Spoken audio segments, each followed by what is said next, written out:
Well, the first PlayStation State of Play 2026 is tomorrow, and this is not just the first thing for a PlayStation State of Play. It's the first of 2026, but it will also be the longest State of Play that they have ever done, coming in at longer than 60 minutes. Now, given that we will be doing a waiting room for this tomorrow as well as co-streaming, I thought it would be fun to discuss predictions because there are a lot of rumors swirling about this event. Now, I myself have slowly changed my mind about some of the things that will be there, but disclaimer, I've got a pretty good track record of making predictions about things that will happen in the gaming world, but when it comes to PlayStation, my batting average is terrible. They have to be one of the most difficult companies to predict when it comes to marketing. Sometimes it feels like, well, they're going to hold things back. They don't want to step on whatever the next game is, and then they'll just subvert that expectation and randomly announce a brand new game. There are also big questions about PSSR getting its update and talked about or showcased. There's other elements of things that might be at the event.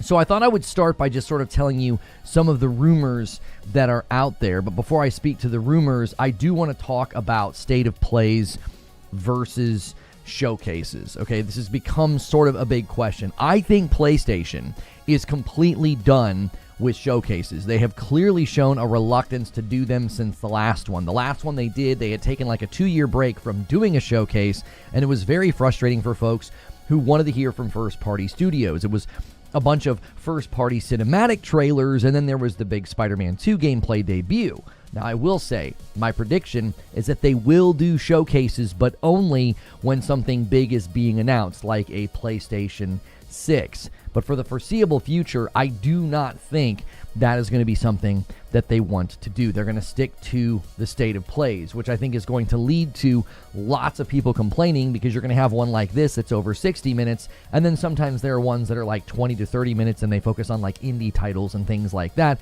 and everybody gets really, really mad. You can warn them ahead of time, and it doesn't really seem to matter. Also, this needs to be said, it is mostly going to be third-party studios, third-party games. I don't think that is changing, not for Nintendo, not for PlayStation. Whenever you watch one of these showcases or directs, it's mostly third-party. There's always going to be more third-party releases in a year than there are from the first-party studios. So they're going to make up the majority of the showcases and the events. I think people just need to get accustomed to this. It's actually always been this way. We've just created this weird expectation that when one of these companies talks, it needs to be like all first party, which if they did that, they could do that like once, and then every event after that, they'd have nothing to talk about. So they're definitely going to be spacing out the first party announcements. Now, that doesn't mean that there won't be first party presence at this. There's a couple that are very obvious, but there's a couple that might not be so obvious. Now, we will be co-streaming this tomorrow. It starts at 5 p.m. Eastern. We'll be doing a waiting room throughout the day, just kind of hanging out and chatting. And I thought, the news is awful slow. Let's go through everything that we have heard. Now, if you're watching this right now live, do me a quick favor. Go through the ritual. Hit like, say good morning, say something in the chat. All those things help me out. Even if you're going to be lurking for the day, make sure you go through those rituals. Also, we're trying to get to 600 people at a membership level. Whatever membership level you want to pick, it supports me. So consider clicking join and get us to 600. We're in the 500s,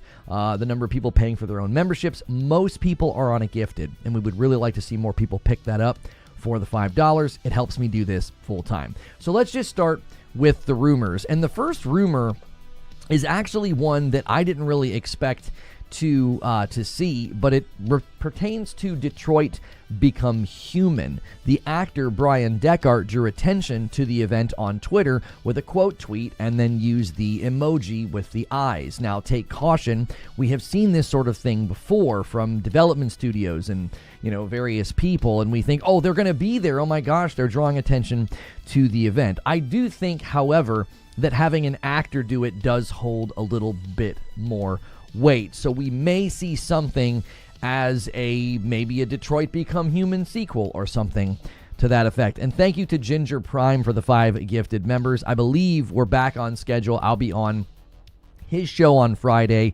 I'm sure this will come up. What happened at the State of Play, which is taking place on Thursdays. So look for that.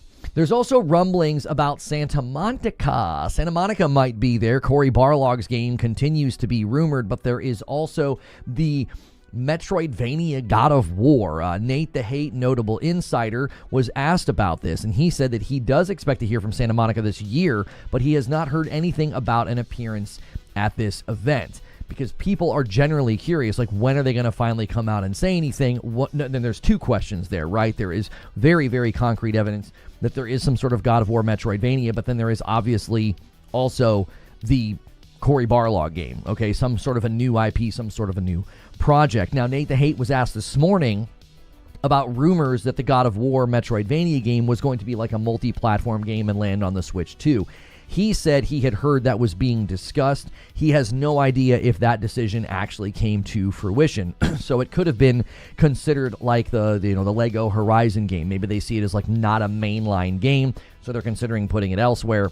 But he was not sure if that decision had been made yet or not. So that is one of the rumors. Now, there's also rumors bubbling up about PSSR 2. Now, Hip Hop Gamer has certainly gotten a lot of things right in the past. Some people have said in this community they feel like he just kind of guesses, and then anytime he gets something right, he wants credit. He did say that the next Xbox would be a dual boot machine, and that sounds like that's not coming true, although he was one of the first people to say that the next Xbox was going to essentially be a PC and a console in one. So maybe sometimes the details just get a little fuzzy, but he is saying that PSSR 2 will be shown and more PS5 Pros will be purchased after this event. Now, we have heard that Resident Evil 9 is going to look very impressive on the PS5 Pro, so there is a potential that that could be a good chunk of the showcase. They could be showing off PSSR 2 specifically with this game. Maybe they're really wanting to focus on, hey, the PS5 Pro is really worth checking out with the coming lineup of games, especially considering there could be optimizations and special things, or maybe just overall better performance in the biggest game of this year, which is GTA 6. So they could be wanting to ramp up that focus. Now, I initially thought PSSR 2 would not be a focal point of something like this. It's a fraction of the community. Why would you do that? Well, I hadn't really considered the aspect of they're wanting to sell PS5 Pros. They're wanting to get those into circulation in a greater saturation, especially with the impending GTA 6 release. Maybe they really want to have people more aware of the device, so when they start showing it off on, games like GTA 6 or Resident Evil 9, people are more accustomed to hearing about it. Now, this next rumor is one that I think shoots down any chance of this game actually being at the event, okay? So, oops, wrong one. This rumor is that, this comes from Shinobi. Starfield is going to be announced for the PlayStation 5 in March, okay? So that's next month. I think this means it will not be at this event in any capacity. If they have a planned announcement for Starfield in March, again, this is from Shinobi, who pretty much has a perfect track record as far as I know. I don't think he really misses with his insider information when he lets it come out. If they're making that announcement in March, I do not think Starfield will be at this event. That'd be kind of strange. That'd be kind of odd. We were hearing prior to Shinobi saying this, we were hearing that Starfield is coming to the PlayStation 5 in April. Okay, so given Shinobi's track record, I would say Starfield is an unlikely appearance at this event. Now, the other rumor floating around, I don't know if this is as much of a rumor as just a really, really educated guess, but that Marvel Tokone Fighting Souls will be at the PlayStation State of Play. Again, this doesn't feel as much of a leak or a rumor. This just feels like a pretty good guess. There was recently a very fresh leak claiming the game will have 20 character roster, 64 player lobbies on release. I don't even know what that looks like, but that leak happening right before this event, I would bet the State of Play, as well as a Marvel Tokone Fighting Souls release date, maybe even info on the next time you can play it, would likely be at this event. So those are all sort of like the rumors and kind of the, where things stand right now with what people are guessing. Now, let's talk about the things that I don't think will be there.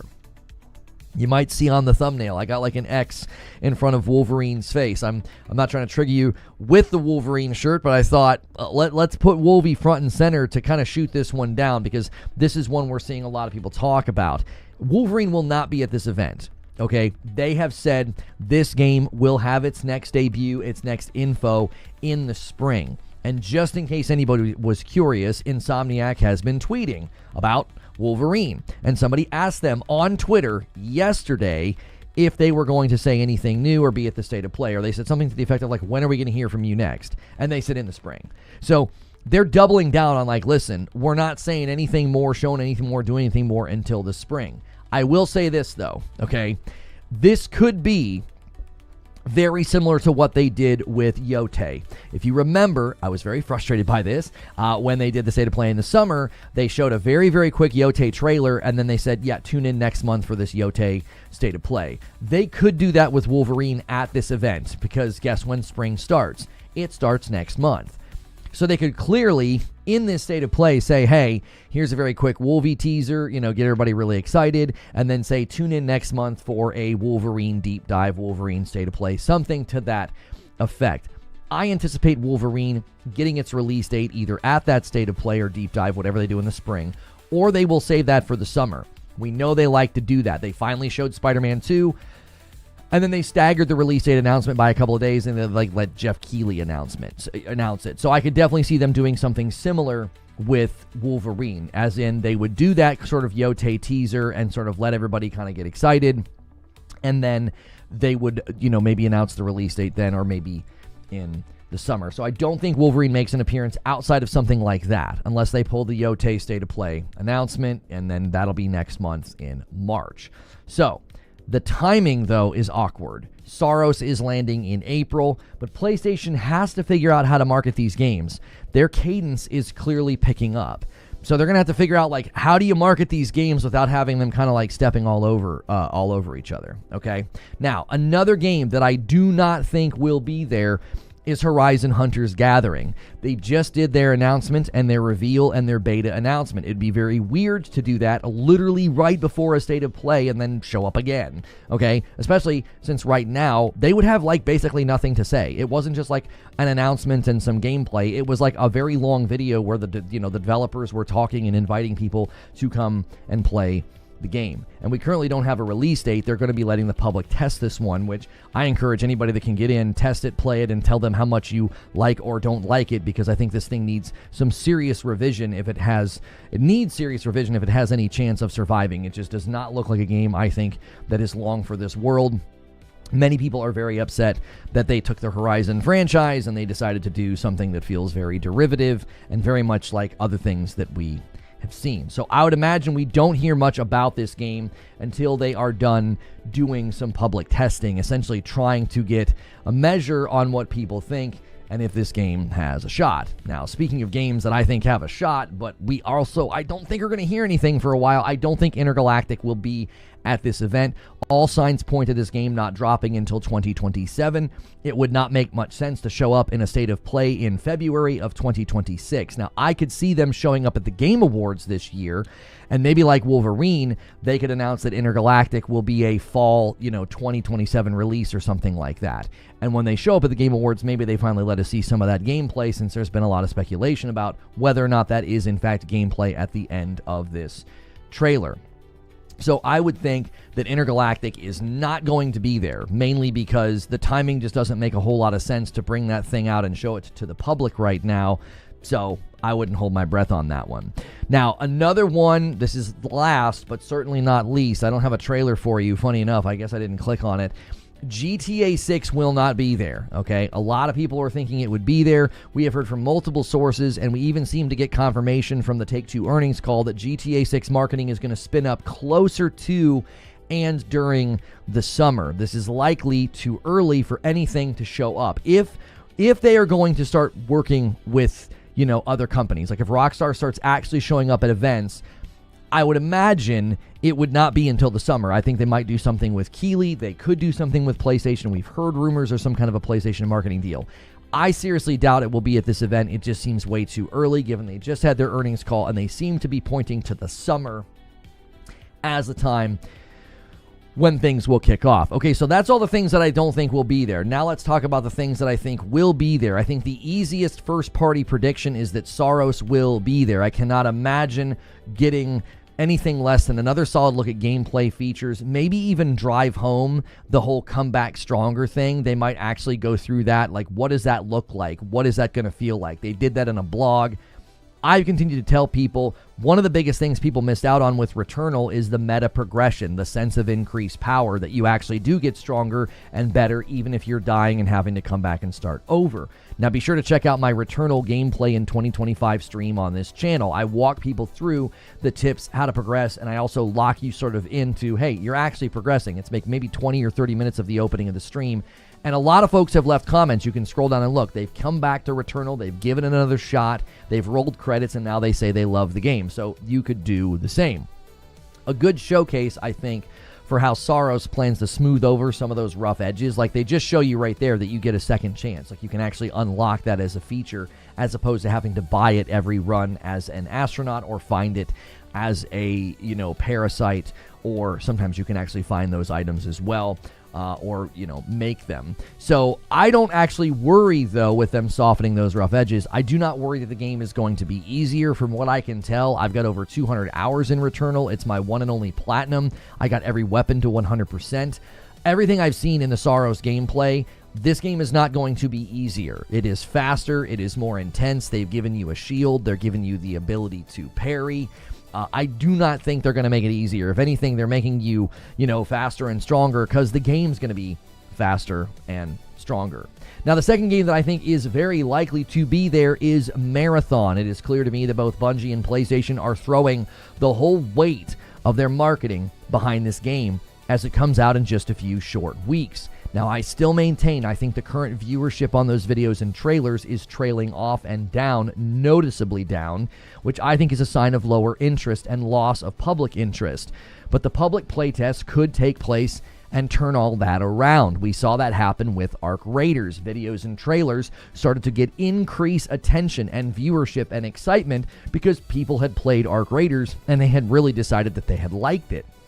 Now, I expect a very strong push for Marathon because for that public playtest, they're going to want people playing. And given everything that's happened with the title, they really, really need to. You can tell that both PlayStation and Bungie are throwing everything they have at making sure people are like, hey, don't forget about Marathon, okay? Now, there was a leaked Chinese playtest feedback, and they officially came out and responded and said that they are allowed to publish that. The general vibe seems to be positive. It does seem to be very intense. It does sound like the NPCs and the AI are very, very difficult. It also sounds like there's a heavy emphasis on like lore building, world building in these videos at the beginning, which I think is an interesting juxtaposition and combination. I don't know if that cocktail is going to taste all that great because you're making a game that seemingly appeals to very hardcore players, very sweaty players, very PvP-focused players. Are they going to care that much about your deep lore in your videos? The people that tend to care about deep lore in videos also tend to care about PvE and getting loot, and it doesn't seem like a game that's going to appeal to more casual, more PvE-focused players. Even the people that have played it have felt like, we don't think proximity chat's going to be a big role, like nobody's really going to be friendly. And we're also hearing it reported there is no aggression-based matchmaking. There does seem to be some type of a gear-based or experience or rank-based matchmaking. We're not quite sure how that works just yet. Now, given that the PlayStation blog states we're going to hear, quote, the latest from teams at PlayStation Studios, I think there will be other first-party studios at the event. I don't think it's just going to be Housemarque with SAROS and Bungie with Marathon. I think that would be a little strange to say, hey, you're going to hear the latest from some teams at PlayStation Studios and only use, companies and games that we already know about, mainly because the state of play is over an hour long. It to me, again, I'm not good at predicting what PlayStation's going to do. But from my perspective, it would be weird to have such a big showcase size show and discuss two PlayStation Studio games that we already know a great deal about. There's a ton of information already out there about SAROS and Marathon. So yes, they'll be there. Yes, we'll probably hear more, but we already know a lot. So I'm expecting some other appearances. I think one very likely appearance is going to be Sucker Punch with Ghost of Yotei Legends. This could honestly be a very good shadow drop because Legends is, as far as we know, going to be a free update to the game. They're going to be, probably adding some other features and things like that. That's typically how they do it. So I could see them showing up, they show some gameplay of Legends, and they say, hey, you can play it today. Or maybe they have a release date, to get everybody coming back. Now would be a great time to shadow drop something like this. It's not really stepping on anything of significance. Marathon is still like 3 weeks away. SAROS isn't until April. So I would say that the Ghost of Tsushima Legends is a very likely appearance from first party, mainly because we haven't heard anything, and it would be potentially a very good shadow drop. Another likely appearance that's not first party, but it is a highly anticipated console exclusive for PlayStation, is Phantom Blade Zero. We now know the release date. They've officially announced it for September the 9th of this year. It'd be a great time to remind folks and show some more gameplay, right? It's a very, very intense-looking game, very fast-paced-looking game. Now, it's not a Souls game. It is going to be one that is, I think, a little bit more approachable than a lot of the Souls games that have come out. But I think Phantom Blade Zero could very likely be there, again, to really emphasize the fact that the release date is in September. We may see a demo for Phantom Blade Zero, primarily because these developers like to build vertical slices, so I could see them piecing together a couple of these vertical slices where it's like boss fights and stuff, and they would let the public play the demo. I think that might be a good idea, especially if you're really trying to convince people, hey, this is more of an action game. It's not necessarily going to be a Souls game. Like, you would be able to come in and have a good time. That would probably be a good idea to have that available to people, mainly because, if there's stigmas around these games, you kind of want to let people see past that. Now, there's another rumor floating around that I'm still torn on. Kojima was editing something and he posted it on Twitter. Now, we know that Death Stranding 1 went to PC in a very quick window. I think it was about 8 months later. That was because that is not a piece of PlayStation property. That was something that they basically sold the rights back to Kojima, and then 505 published it on PC first, and then eventually it made its way to Xbox. Now, Death Stranding 2, we know, is probably going to follow the same pattern. It's going to come to PC quicker than we have seen other PlayStation exclusives, because now it is fully in control underneath Kojima Productions. People are thinking that maybe the PlayStation port, or I'm sorry, the PC port of Death Stranding 2 could be announced at this state of play. I think that would be very strange for a piece of property that PlayStation doesn't own and a studio that PlayStation doesn't own announcing a PC port. Now, keep in mind, they could just see it as like, hey, we really like Kojima. We get along well with Kojima. The Decima engine continues to look very impressive on this game. That's good for PlayStation. That's basically their engine over there at Guerrilla, and Kojima, worked alongside of them to really bring that engine forward and to, make improvements and to make a very, very visually impressive game. I mean, if you haven't played Death Stranding 2, this thing is magnificent. Probably one of the best looking games this gen, undeniable that it looks that good. So I could see this being sort of viewed in that way. I wouldn't view this as like PlayStation making an announcement about one of their games, but more so playing nice with a partner to say, hey, it's coming to PC. We know Kojima likes to bring his games to other platforms. He doesn't really have platform allegiance. He just wants the games to be awesome, and he wants lots of people to play them. Now, other than that, within first-party exclusive, relationships, I do think Santa Monica could be there, maybe finally show off this Metroidvania game, mainly finally show off Cory Barlog's game. Some people are thinking maybe Bend would be there. I don't really know what Bend would show, other than an announcement, because we know they were working on a live service game that got canceled, so I'm not really sure why Bend would be there. Everybody else, it's a total toss-up. Does Insomniac finally announce the Venom game? We know that's likely then coming next from everything that we've heard. I could also see there being a pretty significant Resident Evil 9 segment to show off PSSR 2. That could certainly be there. We could even get, I want to say this, we could even get a Resident Evil 9 demo announcement, maybe even a shadow drop of the Resident Evil 9 demo, because that game is just a few short weeks away. So I could see that. Now, in the realm of third-party games that could also be there, just a couple here. Okay, just a couple. Control Resonant could be there. Okay, be sure to check out my video about Remedy. It got off to a slower start because not a lot of people are talking about this, but Remedy's new CEO is very, very concerning. We may even be, posting that link in the chat for you guys throughout this stream to kind of like give that video a little bit of a kick in the pants. I think it's a very, very important video for people to be aware of what is going on at this company. It's concerning. It's like really concerning. And this is probably my second most anticipated game this year. Like, I'm anticipating this game more than Wolverine. I'm not kidding. Like, this is behind SAROS. It's like my second most anticipated game this year. I absolutely love Control. I replayed it this year. It's well worth playing. For a while there, it was like $4 in Steam. I think Control Resonant could be there. It feels like just a really good fit with, the PlayStation vibe and their relationship with PlayStation.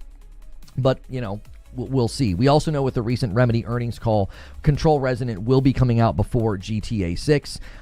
So we could see that would maybe, if they were saying that in an earnings call, maybe they're getting ready to kind of like spin up some marketing and say more.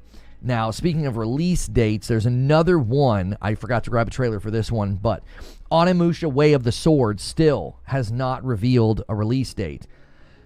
We just know that it's in 2026, so that could be there. Maybe it finally shows up. Not finally shows up, but maybe it finally gives a release date.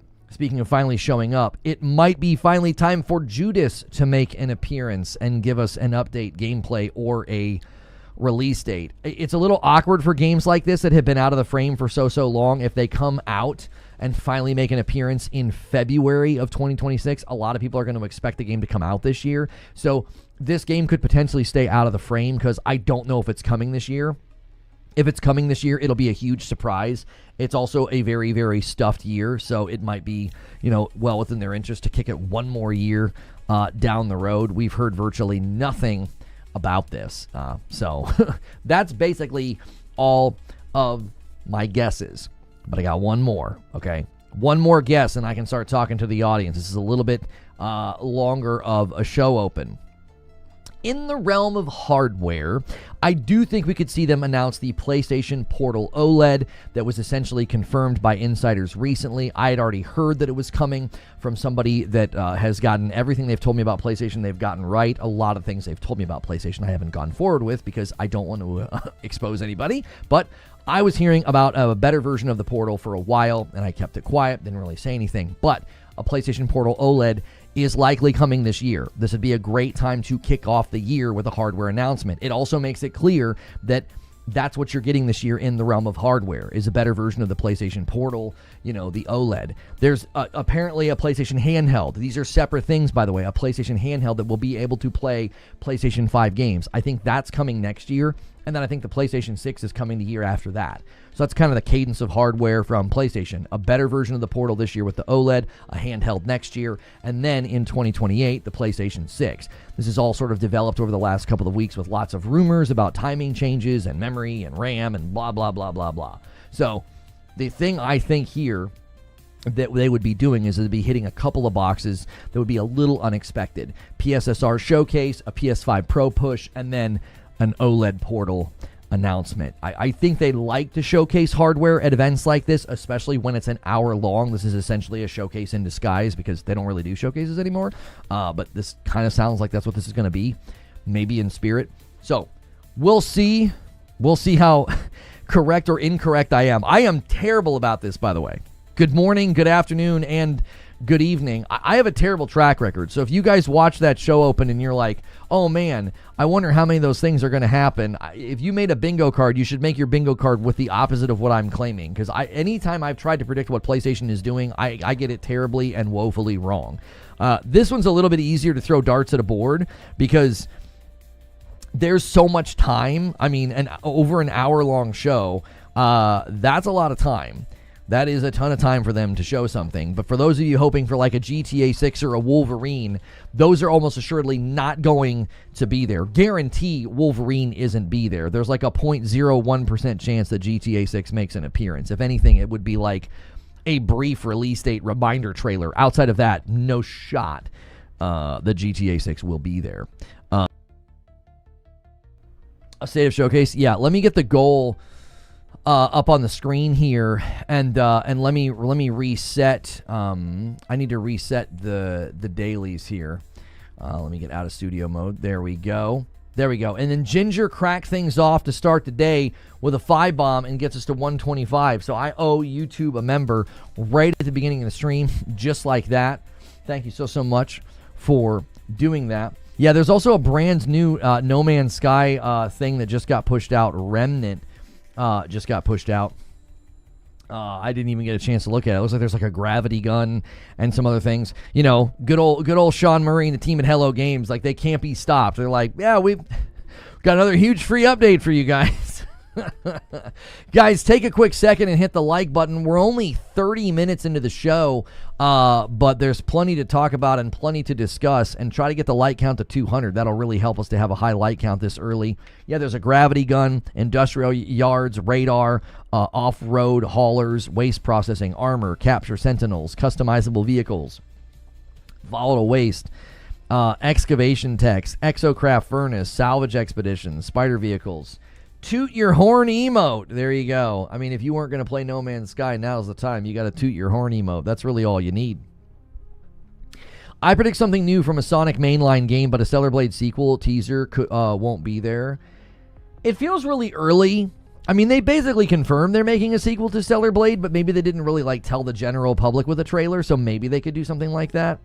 A Fizzant trailer, says Electrostatic. Okay. We saw Kojima was editing something, okay? And people are immediately like, oh, it's going to be Death Stranding for PC.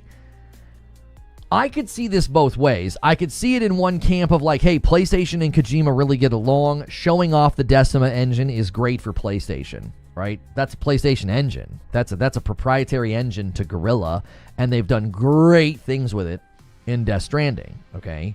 So I could totally see that on the one hand being like, hey, we really want to, we really want to bread his butter and make sure that Kojima continues to feel well treated. I could also see them saying, it's not really in our interest to promote a game going to PC or PlayStation. Why would we do that? That's your game, not ours. That's your studio, not ours. So I think it's more likely that maybe they do have something with like Fizzant or something. I could see it either way. To me, it's like, I know they like to play nice with second party and third party companies with announcements and trailers, but like, what does PlayStation get out of it? To be like, oh yeah, again, I do think it's good for their relationship. I do think it's good for the Decima engine to look awesome on PC, as they've done multiple times now with 2 Horizon ports, as well as Death Stranding 1. But you're kicking the year off. You're kicking off 2026. Like, is this really the time to be like, oh, hey, by the way, this other platform is getting this game that we've had exclusive all this time? I just don't know. I'm torn on it. I could see it. I could see it being them playing nice with Kojima and treating him well. And again, it helps the Decima engine look well. I could also see it being like, hey, it's finally time to show a little bit of Fizzant. Let's really, bolster people's excitement about this project that we're working on together. Yeah, Corey's game could be there. Nate the Hate seemed to think that at some point this year we're going to hear from Santa Monica, whether it's the Metroidvania God of War or Corey's game. He didn't have any indication that they would be at this event. That doesn't mean that they won't be. He just didn't have any indication that they would be there. You start your year talking about PlayStation, not PC. That's kind of where I'm coming from on this. Yo, what's good, Symbol the Rapper? That's kind of where I'm coming from. It's like, hey, we're kicking off 2026, man. We're PlayStation after all. Why do we want to talk about this game going to PC? Concord 2? Maybe Control. I read that as Control 2 in my mind. Yeah, Concord 2 will definitely be there. Fizzant is a PS6 game. It won't be there. Yeah, if we think Fizzant is too far out, because I think what Eugene's saying is totally fair, unless they just decide to do a teaser, because they haven't shown anything. They just did a formal announcement with Hideo and Herman Holst. That was the only thing they've done up to now. They've not shown anything. So it's a possibility that they could just throw out a teaser. I don't think the teaser does much good because you've got such a distance between now and when it comes out. That's why I was like, if Kojima's involved, he was editing something, and they're like, yeah, we'll give you a spot to talk about Death Stranding 2 coming to PC. I would imagine that that's, in their mind, this is good. This helps Kojima. We like Kojima. Kojima likes us. It's a great opportunity for the Decima engine to look good. I just think it's a bit strange to kick off the year with an announcement of a game you don't own from a studio you don't own going to PC. That's just a little strange. Maybe PlayStation doesn't care because they're more valuing the relationship with Kojima than anything. Now, somebody's asking about Ghost of Yotei Legends Shadow Drop. or maybe you're suggesting it. I said that's a possibility as well. I tend to agree with you. Cardoc Ren just dropped a big one, a 10 bomb over there on Twitch to get us to 135. We are quite a bit behind pace, but we got some big days ahead of us both today and tomorrow. At some point, I'm going to try to install the Replace demo so I can play that for you guys later today. That'll be a separate segment.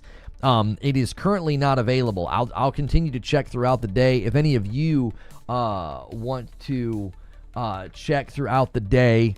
Nope, there it is. They added it. It wasn't there. I had to restart Steam. Now it's installable. So we will be checking that out later today. That, I think, is one of the most anticipated games for me this year, as well as likely to be one of the most praised indie titles of the year. I believe that Replaced will be the indie media darling this year. I think it'll take almost every category that it lands in. I think we get a Silent Hill teaser at some point, says Eugene. They have an event after the State of Play. There you go. That's very possible. I said something similar about Wolverine. It's very, very, concrete at this point. Wolverine's not really making an appearance, but they could do a quick teaser like they did with Yote, where they say, tune in next month for a Wolverine State of Play, like they did with Yote. Because they said... And Insomniac doubled down on this. They doubled down on this on the Twitterverse. They replied to somebody and said, "Oh yeah, that's that we're talking to you in the spring." Because people were basically saying, "Are you going to be at the State of Play, or when are you going to say something?" And they're like, "In the spring." So that would be my thought. Is that if Wolverine makes an appearance, it's 20 seconds to promote some kind of an event next month, like they did with Yote. I could also see a Resident Evil 9 demo announced or shadow dropped, because Resident Evil 9 is very close, and this would be the perfect time to announce the demo. Perfect time to maybe even shadow drop the demo. No, there won't be a PlayStation 6 tease at this event. This is not the time for that. The only hardware that I think we're going to hear about is the PlayStation Portal OLED. If they say anything about hardware, it'll be the PlayStation Portal OLED. I believe that's coming this year. Maybe they open up pre-orders. Maybe they announce price. Or maybe they just announce that it's coming, and we'll get further details later. They like to do that sometimes, too. They're not really too keen on putting prices on the screen during these events, generally because I don't think their devices are ever all that cheap. I mean, I thought the Portal was very reasonably priced, but I definitely think that they like to keep money off the screen. It just reminds people about oh yeah, this stuff's kind of expensive. SAROS demo? You think we get a SAROS demo? I mean, I would love that, but I don't think we're going to get a SAROS demo. It's not the kind of game that you demo. It's a rogue. I don't know how you demo it. Resident Evil 9 could give a demo. I think Phantom Blade 0 could announce a demo. I think it's more likely that you get a demo from Resident Evil 9 and maybe even a shadow drop. PlayStation might be publishing Death Stranding 2 on PC. If they are, then it makes sense to show at the State of Play. That's an interesting theory, Ken. Maybe they've established such a better relationship with PlayStation now, Kojima Productions, that maybe they're not using 505 for publishing on PC, and if PlayStation's publishing it, then yeah, they would want to announce it because they want to recoup cost on it. I know it's an Xbox game, but Halo Campaign Evolved could be there. PlayStation knows it'll sell really well. That's a bit of a wild card, but, I would say maybe. I shot down Starfield being there because Shinobi said Starfield coming to PlayStation 5 is getting announced in March, and then all the rumors were saying that it's coming to PlayStation in April. So if you're going to announce it's coming in March, you wouldn't be at this event. So, it's listed as SIE as the publisher. Oh, if SIE is the publisher of Death Stranding coming to PC, that completely changes my prediction. I think it'll be there then. I didn't realize that. I thought maybe he was going with 505 again, or I didn't know if Kojima was handling the publishing. If SIE is handling the publishing of Death Stranding 2 coming to PC, then it'll definitely be at this event. That wouldn't surprise me at all then.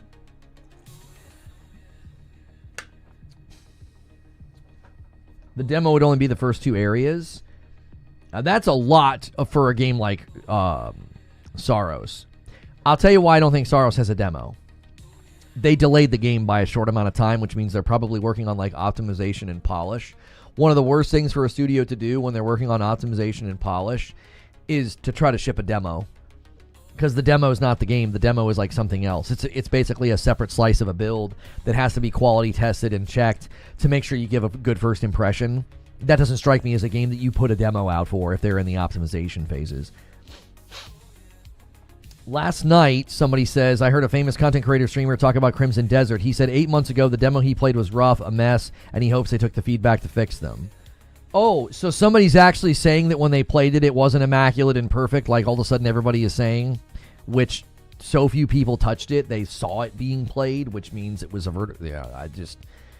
good Lord, that's a whole nother topic. Counterpoint to demoing a rogue, Hades has early access. I think early access and a demo are very, very different. They're completely different animals, Fuzzy. I mean this. They're very different animals. Early access is like, hey, help us fix this, polish this, and tweak the balance.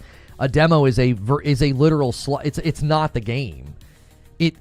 I believe developers have talked about this. Why demos are so difficult to ship, because it's not the game. They have to do like quality control and bug checking and tweaking on a demo that has basically no bearing on the final product, because they're like, we need to make sure this demo runs well and has no problems because it creates that first impression. I really don't think that SAROS is going to have a demo, y'all. It just doesn't strike me as a game. You delayed the game for like, a month or two, which clearly means they need a little bit more polish. That's the worst possible thing they could do is they're trying to polish things is to try to ship a demo. I'm not trying to burst anybody's bubble, but I do not think there's going to be a SAROS demo. Oh, it was Maximilian? Yeah, there's some clips of him circulating about like feedback and things like that, and I think what he's saying is very good, but I think a lot of people are taking what he's saying and they're once again using it to act like people are being, mean, hateful, or too early or too quick to dismiss games. I'm going to say it for the umpteenth time, and I think if publishers and developers can get this through their head, they'll start to figure out why this is happening. Okay? Marketing swings both ways. It does. And the minute you wake up and smell that coffee, you'll start doing a better job. Marketing swings both ways. You're trying to excite people and you're trying to motivate them to purchase your product. Guess what can happen? The opposite can happen. This sanctimonious virtue signaling we're doing for video games, it's a product like anything else. And millions of dollars are spent every year marketing video games to the public. And if you market your video game in a way that gets rejection and dislikes, you better figure it the frick out. The public doesn't owe you anything. The public doesn't owe you patience or benefit of the doubt. They don't. It's marketing. This idea that we're all supposed to be like chill and withhold judgment and not be quick to judge a product. The frickin' marketing is designed for you to get excited about the game.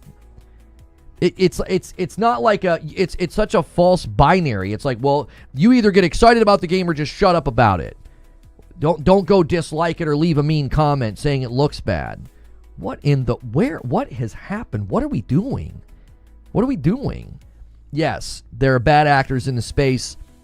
They are grifters who will hate a game simply because the lead character is a girl. Like, we know this is a thing. They hated on Yote, and Yote did incredibly well. There was no grounds for it. They're doing the thing with Intergalactic. That's not what happened to Highguard, and that's not what has happened to Horizon Hunters Gathering. It's marketing that is falling flat. That's all it is. Getting excited is a judgment. That's what I'm saying. It's like marketing swings both ways. You're excited, you're positive, you're optimistic. Great. Good for you. If people have the opposite reaction to a trailer and to marketing, it's just as legitimate. And people are like, well, we need thoughtful criticism. How in the world are you supposed to thoughtfully criticize a trailer? I mean, I do my best to do trailer breakdowns, and I do my best to draw y'all's attention when I feel like there's shenanigans going on, like with Mind's Eye, like with The Day Before, like with Fable, like with the latest hullabaloo over Crimson Desert. I try to say, listen, y'all, there's some shenanigans going on. I don't know what it is. Something doesn't smell right. I'm suspicious. I would be apprehensive. I wouldn't pre-order. Like, I do my best to critically analyze trailers. I do. But if you expect the public to do that, I don't I mean this as nicely as I can. If you expect the public to watch game trailers critically, you are dumb. I'm sorry. That is the nicest way I can say it. Nobody is watching the trailer for a video game critically. The general public's going to go, bleh, looks stupid, or, oh, looks awesome. That's pretty much it. That's what you're dealing with. Sorry. That is the gauntlet. That is the gamut. That is the absolutely difficult high wire that marketing a game has to balance on. Sorry. That's just the cards you're being dealt right now. The public will quickly decide if something looks good or bad based off of the trailer. So publishers and developers, be warned. Be warned.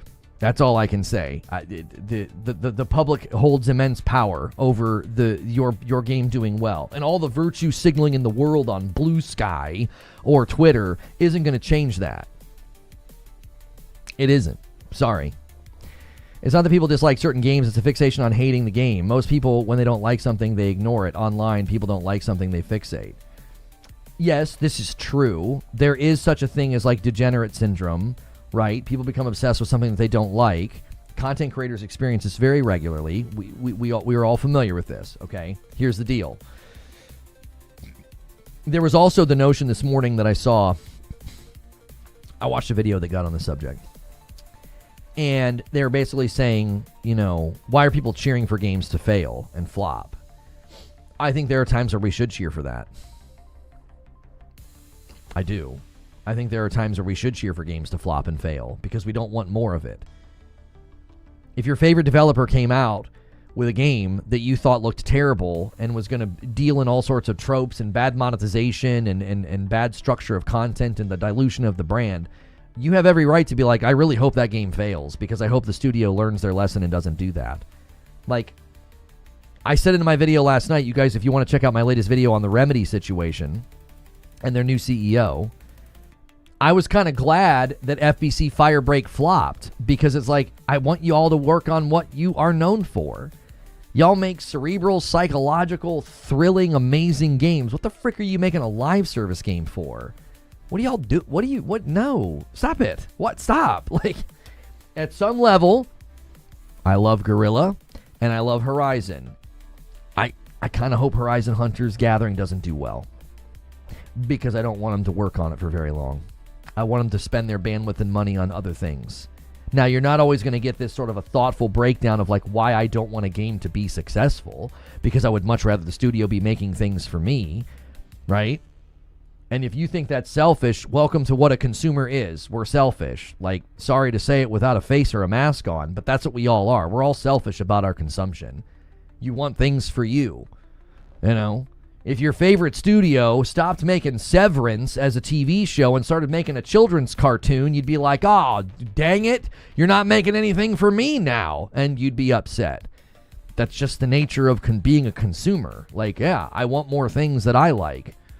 So, yes, I want studios that I love and enjoy to make things that I'm going to continue to love and enjoy. If Sucker Punch suddenly decided to make a live service slop game, I'd be like, well, boy, I hope that fails because I want you guys to start making what I became to love you for.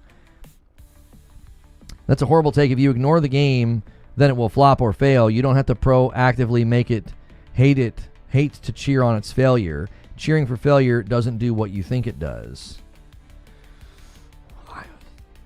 I think that consumers speak with their voice and their wallet. And I think folks like you want us to only speak with our wallet. And I frankly tell you that I'm not going to do that. I'm not going to do that. This idea that like you shouldn't be out there proactively cheering for a game's failure.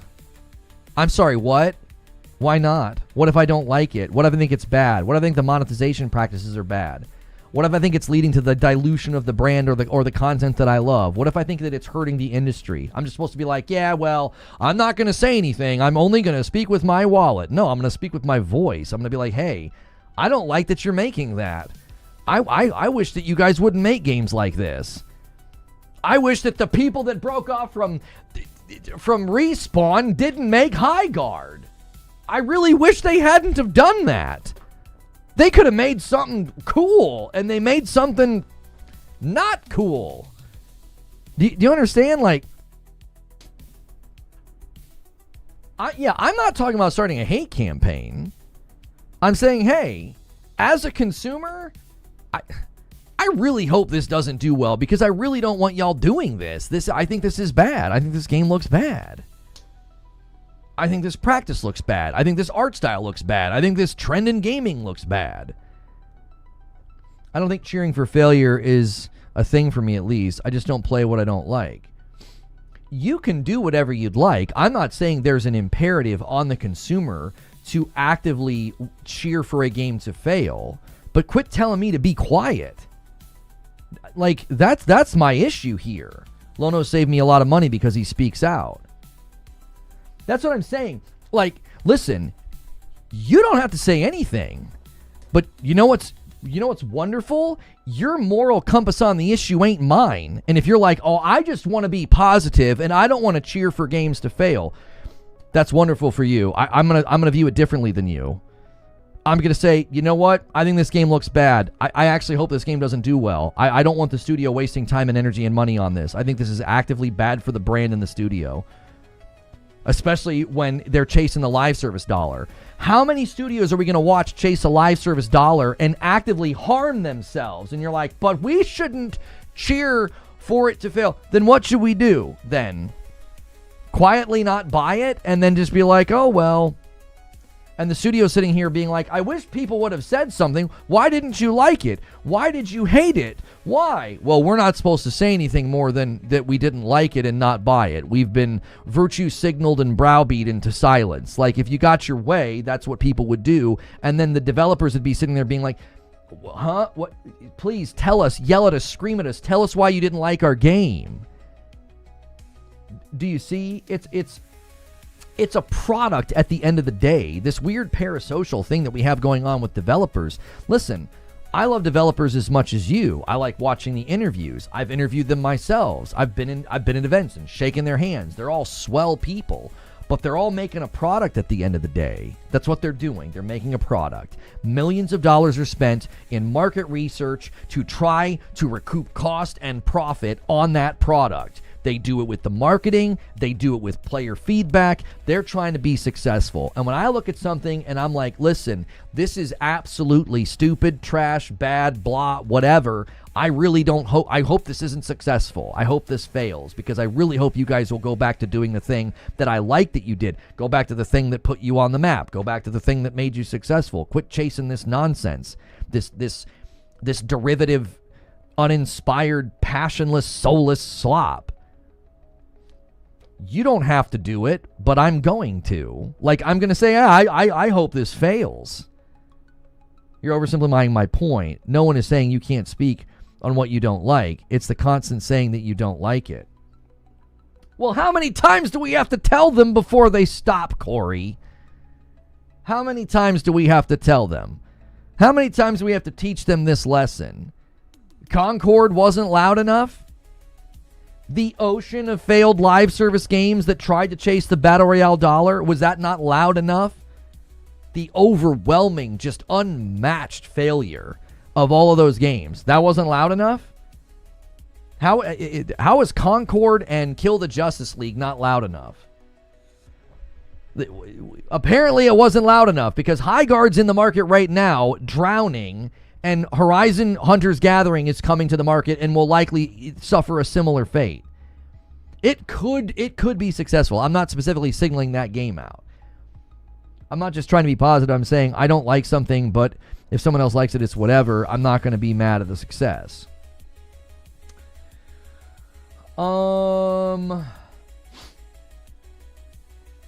Creature says, I'm going to speak against Marathon every chance I get, because I believe the dev is wasting time on something that will not last, and it takes away from the thing I want from them. That's not a hate campaign. That's me trying to be heard just as much as the people screaming that they love it. That's exactly well stated. A $5 super chat from Spice King. Starfield and Fallout 76 took dev time away from Elder Scrolls 6. As a selfish consumer, I'm glad those games were hated.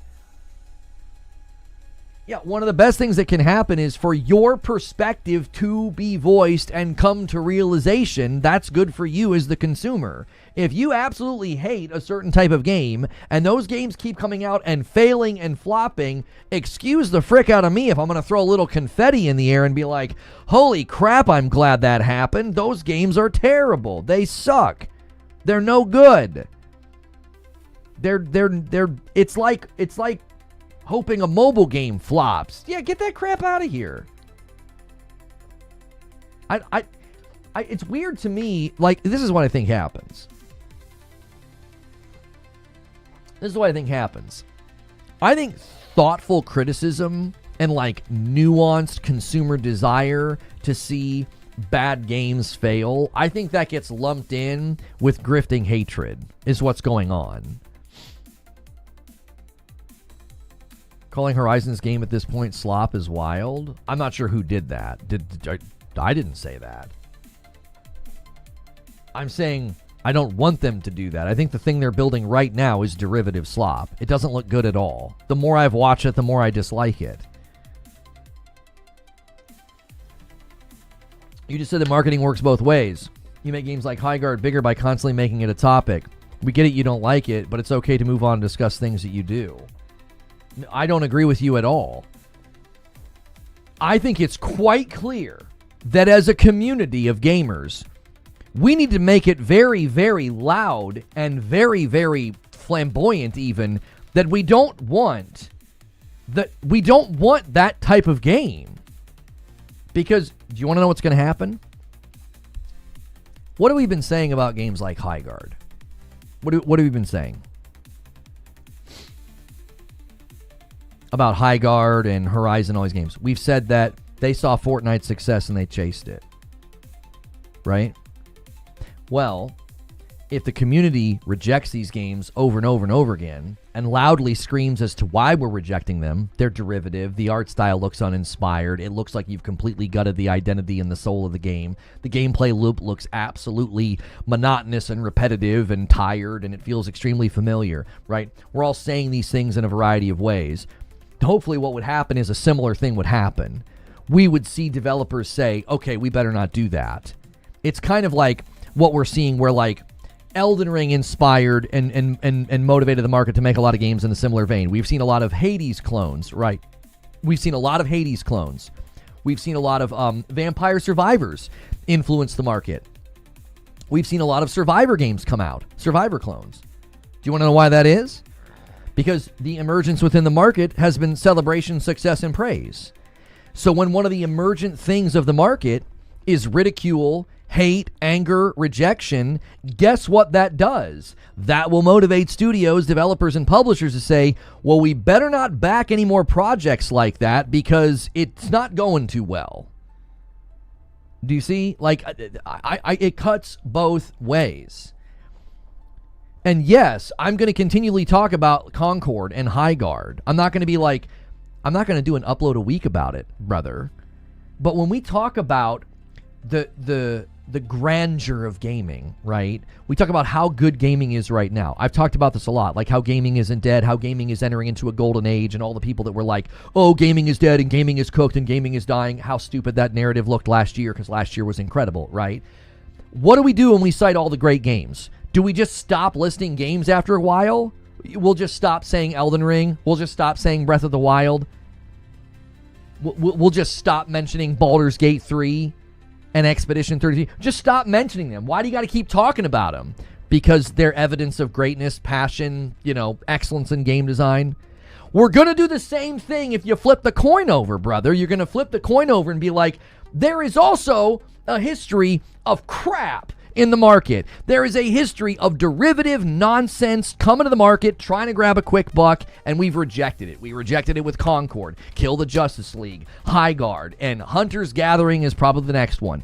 We're doing that because that's the opposite side of the same coin. Considering the sheer massive amount of games that flop and fail with silence, it makes the idea that constantly bashing a game seem unnecessary. Constantly hating a game only brings that game. Yeah, but see, now what you're doing is you're sneaking in a false summary. Do you notice what you did? most people won't catch what you did, but I caught what you did because it's not what I'm doing, and you've done this before, so I'm on guard for it, right? Constantly bashing the game, not doing that. I'm not doing that. Constantly hating a game, I'm not doing that. I'm not constantly bashing or constantly hating. I'm citing a pattern in the market. I'm citing, I think, just criticism and rejection from the market of these types of games. If I was constantly bashing and constantly hating, that's all the channel would be. And I haven't done that. I have one upload on Highguard, and I have one upload on Horizon Hunters Gathering. I also have a ton of other uploads. And surprise, surprise, the positive uploads don't do very well because of the whole negative trend of the internet. But I don't lean into that. You'll notice that with a lot of my uploads. I just make what I want to make and say what I want to say. Like I did last night. The thing with the Remedy, I was like, I think that's important. Creature's like, I don't think it's going to do all that well because there's not a lot of volume for it now. I'm like, I want to make it. I think it's important to say it right now. I think it's very important to call alarm bells on this with Remedy and let Remedy and that CEO know that we don't want that company to be turned into this production line of live service monetized slop.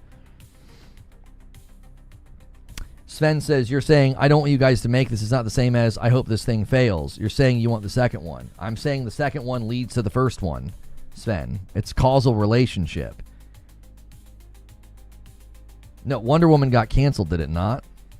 Somebody's asking if I'm looking forward to seeing Wonder Woman. Didn't Wonder Woman get canceled? If you guys are just tuning in, we're talking about the PlayStation State of Play, the number of games that will be there. The current topic is there's a lot of games like Horizon Hunters Gathering that a lot of people are actively cheering don't do well.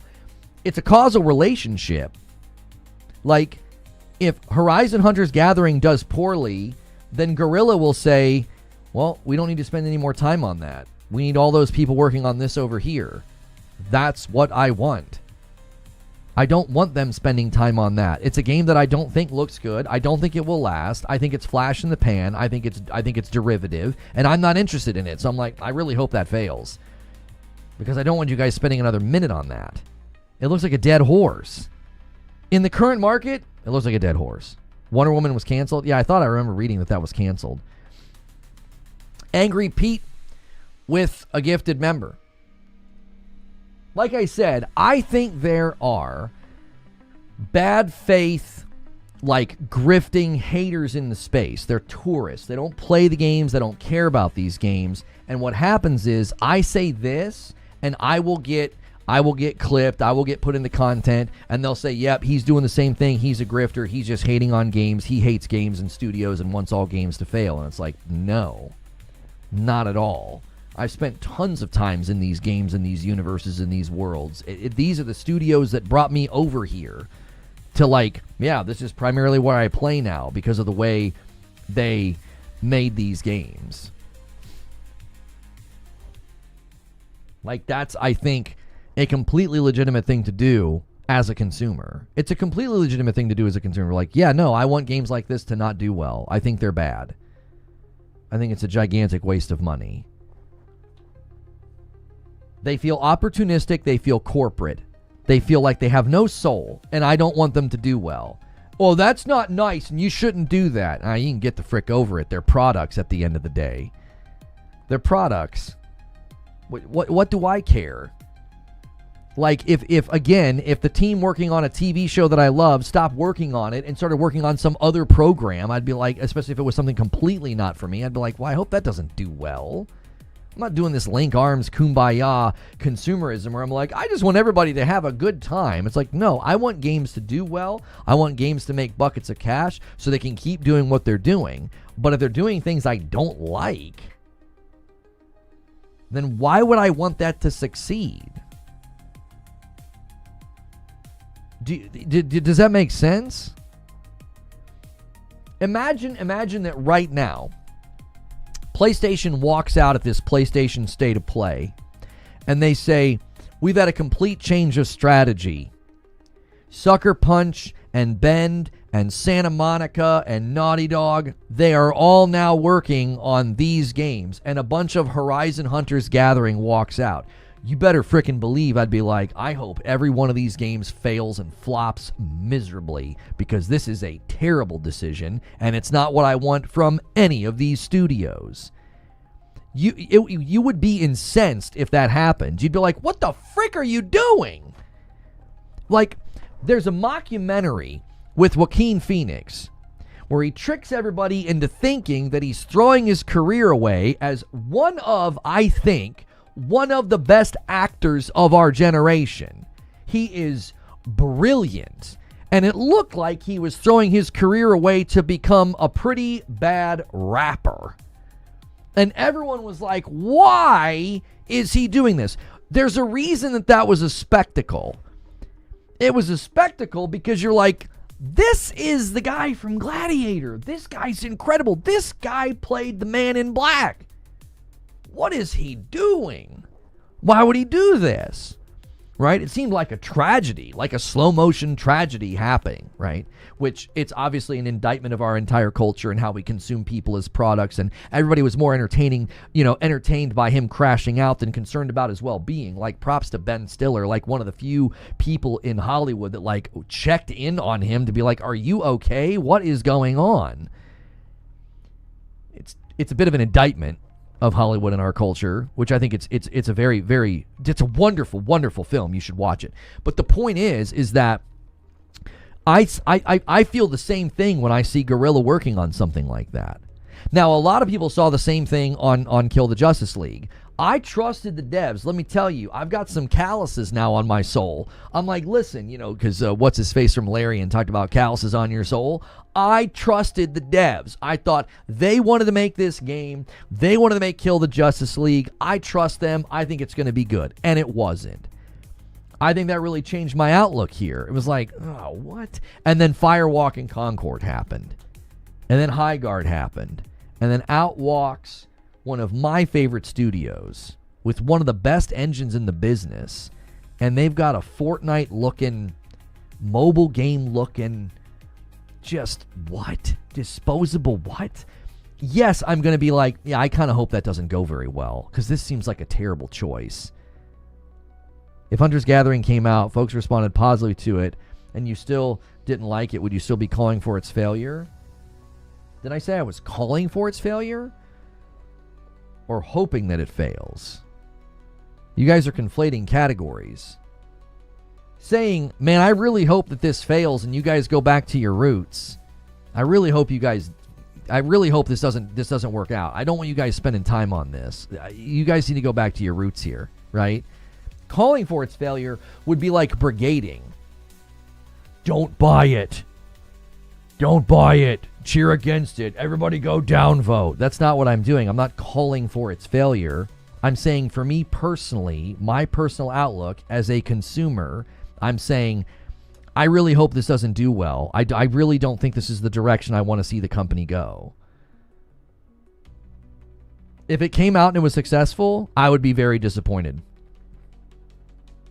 I would. If it diverted a bunch of attention away from like mainline Horizon games and like the next Horizon 3 or whatever, I would be incredibly disappointed. I'd be like, one of the reasons I really defend Naughty Dog when the Last of Us faction things comes up, when that topic comes up, one of the reasons I defend them is I'm so glad they made the choice. I'm so glad they made the decision. They are one of the more pivotal developers in our time. Like what they do with the art form, I think is important. And for them to turn into a live service studio would have been a tragedy. Like Joaquin Phoenix becoming a rapper. What are you doing? If Guerrilla suddenly turned into a live service studio because this Horizon Hunters Gathering game blew up, I would shed a metaphorical tear over that. I'd be like, oh, you guys were great. And this is what you're going to do now? Look at what happened to Fortnite. Like Fortnite explodes. They shut down, what was the game? Paragon? They had to shut it down because they needed the servers. They basically don't do anything with, Save the World anymore. And that becomes the main thing that they focus on. So yes, if the Horizon, Hunter's Gathering game was massively successful and made tons of money, they would completely change as a studio, and I would be very sad about that. Now, I wouldn't be out here hating on it and calling people stupid and being like, you're a bunch of idiots playing some slop garbage game. I'd be like, this is the saddest story ever. Because that is not what I want from Guerrilla. It would be like, you've had to have experienced this before. You really end up liking some band, and then they come out with some experimental album, and you're like, what the heck is this? It's not what you like. It's not what made you enjoy them, and you feel incredibly disappointed, and you're like, well, I guess I'm not going to listen to them anymore. That's sad. That's a bummer. You're like, well, okay. I wish you all the best, but I'm not listening to this anymore. Do you see? Like, I think we're turning games and studios into again, it's like this weird parasocial thing. It's like, well, I really, really think people are just being mean. No, they're being consumers. They're being consumers. And thank you so much over there on Twitch. Mr. Snake Eyes coming in with 14 months. Let me add it to the total. What I think's interesting is we're going to watch a PlayStation State of Play tomorrow, okay? You guys can watch the PlayStation State of Play here, so make sure and hit subscribe. Make sure and hit like. We're close to 200 likes. It's getting spicy today, but that's what makes the show fun. So stick around. Come back every day. And check out my latest upload on Remedy, all right? We need that video. I'd love to see that video do better because I think it's a very important video. We, as gamers, have spent years being burned by misleading marketing. Okay? Why all of a sudden do we have like Stockholm Syndrome and we're just defending marketing? You're defending marketing. The game's not out. Nobody's played it. Nobody's tested it. Well, you haven't played it yet. Yeah, well, neither have you. We have been misled, tricked, duped by marketing. That's all this is. It's marketing. They spend lots of money on it. And when it comes out and people are like, that looks like absolute garbage, that's just the customer's always right in matters of taste. Like, there's nothing you can do about that. The customer's just rejecting it.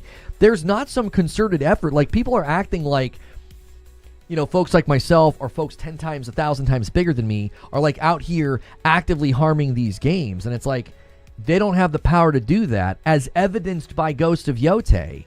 Ghost of Yotei had multiple channels, multiple people making countless videos cheering for its downfall. They were lying about it on social media, saying that like the game ended and you were in like a gay relationship or stuff. Just absolute lies were told about that game.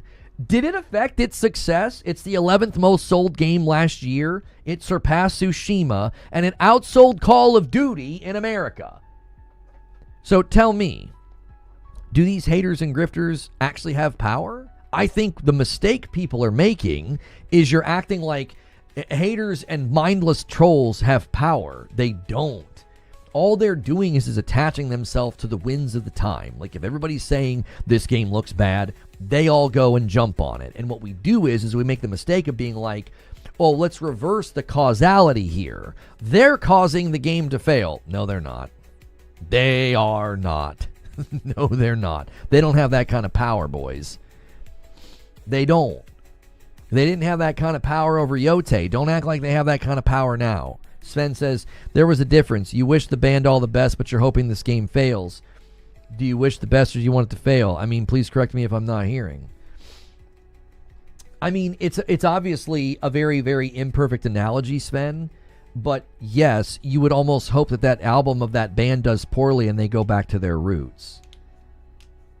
It's difficult, though, because there are developers, and this is why this subject gets really interesting. If that band genuinely just decided to change their style because they wanted to, okay, fine. I don't want you to make an album where you're miserable making it. I don't want you doing that. I have an extremely hard time believing that Concord, High Guard, and Horizon Hunters Gathering were born out of passion and this deep-seated desire. If that were the case, and why do they all look the same way? Why do they all start development around the same time? It's like they all saw Fortnite and went, I smell cash. Let's do that. So, excuse me for being a little cynical. This isn't like some guy who decides to do an acoustic album because he really just feels like it. This feels like an absolute cash chase, and that's why I'm like, I don't really care if this is successful. I would like it to fail because I don't want you doing this. I don't think this is good for your studio or for your brand. It feels like an absolute opportunistic, corporate, calculated piece of slop. That's what I think it is. So if that's my summary and that's my take on it, I'm not going to be like, well, I wish you all the best in doing that thing that I think is a really bad choice and a bad idea. The music analogy is not perfect because oftentimes an artist just changes and is like, I want to try something new. I don't feel like that's what's happening with High Guard Concord in this game from Guerrilla. I got to thank some people. Hang on. William with a $5 super chat. I'm very concerned about Remedy's financial situation. I think Control proves it can make a great game, but I hope Take-Two or PlayStation acquires them. With this new CEO, it just all smells like trouble. Nicoleman with a $5 super chat. I can't wait for the state of play. Rise of Hydra, there's a chance because it's third party and it's still probably coming out this year. I don't know if it's coming out this year. I think it's far too ambitious to show up this early in the year. Hope you know I'm not trying to catch you in some loophole. I just disagree. Yeah, we don't see eye to eye on it, and that's fine. Let me see if I can come up with an example of a game where... Okay, this is a better example, Sven. I put down Silksong because I fundamentally disagreed with the philosophy of the game design. I just fundamentally disagree with what they did. I feel like they increased punishment. They did not increase difficulty. I did not find one of the bosses that even got nerfed. I didn't even find the boss to be that difficult. I found it to be enjoyable. And the controls were very responsive, and I liked it. Only thing I didn't like about the boss was he would be out of the frame, and it would make it difficult to kind of see where he was coming from. When the player can't see attack telegraphs, that can be very frustrating, right? That was really my only criticism of the boss. You're on like a bridge, and he's like flying back and forth. So I beat one of the bosses pre-nerf. I did not find the game to be that difficult. I felt that they broke from the sort of the philosophy of those games has kind of ascended beyond the run back. Elden Ring ascended beyond it. Virtually all of the Metroidvanias I played recently, even some of the most challenging ones like Nine Souls, which Nine Souls is more of like a platformer Sekiro, but it's definitely very Metroidvania. Even that game did not have ridiculous runbacks, okay? So I fundamentally break from their philosophy, and I'm like, I really do not like that you did this with your game. I did not actively hope that the game failed. I didn't. I just stopped playing it. And I was like, I wish them all the best. Team Cherry are clearly very passionate. They clearly have their own views and their own ideas about what their game should be. I feel like in that instance, I am able to deduce clues or evidence of passion and something that feels genuine and sincere and authentic. I just don't agree with it. Like if an artist that I really loved suddenly did some like really, really cheesy, poetic, acoustic album, but it felt very sincere and very genuine, I'd be like, no thanks, bud. I'm not interested in listening to that. That's not my vibe. I wish you all the best. Now compare that to Concord.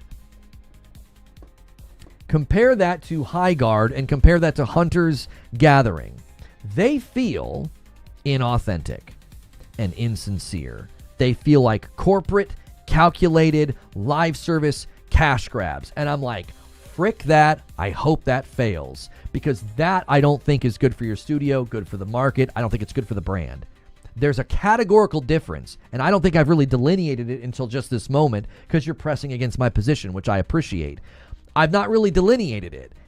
To me, it was like when I was telling people, you better steer clear of The Day Before or you better steer clear of Mind's Eye. I could sense something was wrong, something was amiss. I've not gone that far with Crimson Desert. With Crimson Desert and Fable, I have simply said, we need to see uncut gameplay. Don't pre-order. I'm not like brigading and saying that they're fake or they're lying or anything like that. I'm very suspicious of Crimson Desert. I'm suspicious of Fable even coming out this year. And I'm like, we just need to see uncut gameplay, okay? So in those situations with The Day Before and Mind's Eye, I felt like, oh my gosh, there is something clearly wrong here. These guys are straight up not being honest about their games. With Horizon Hunters Gathering and High Guard and Concord, I sense so much insincerity. It's just like, this looks like you told AI to make a game.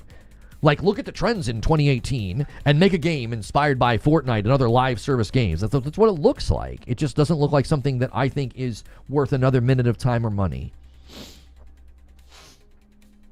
By that time, the whole game was already out and well received critically and commercially. Oh, Silksong Trill? Right, but it didn't upset me that it did well. Like, to Sven's question, Trill, I wasn't like, man, I'm really bummed that Silksong did so well commercially because I really hoped that they would change their mind about their philosophy. No, it's a philosophical disagreement. I don't feel like what they did in Silksong is inauthentic or insincere or bad for the identity of their games or their brand. You know what they've done? They've had their FromSoft moment. They have. Good for them. You've had your FromSoft moment. You stuck your full chest out, and you didn't waver, and you made a game that was ridiculous in design. I mean, just crazy punishing, and you don't waver in that? I got respect for that. I'm not going to play it, but I got respect because I wouldn't expect it to be any different in their next game. They're making it pretty clear that they're like, no, yeah, that's what we wanted. That's what we did. That's what we built. Take it or leave it. I respect that. What I don't respect is a bunch of games that were created in a high rise on like a storyboard that basically has its mood board as Fortnite. Like all these games just magically came to fruition from 2018 to 2021. The boom of Fortnite and the pandemic just magically all these companies decided to make games like this. It's just a coinky-dink.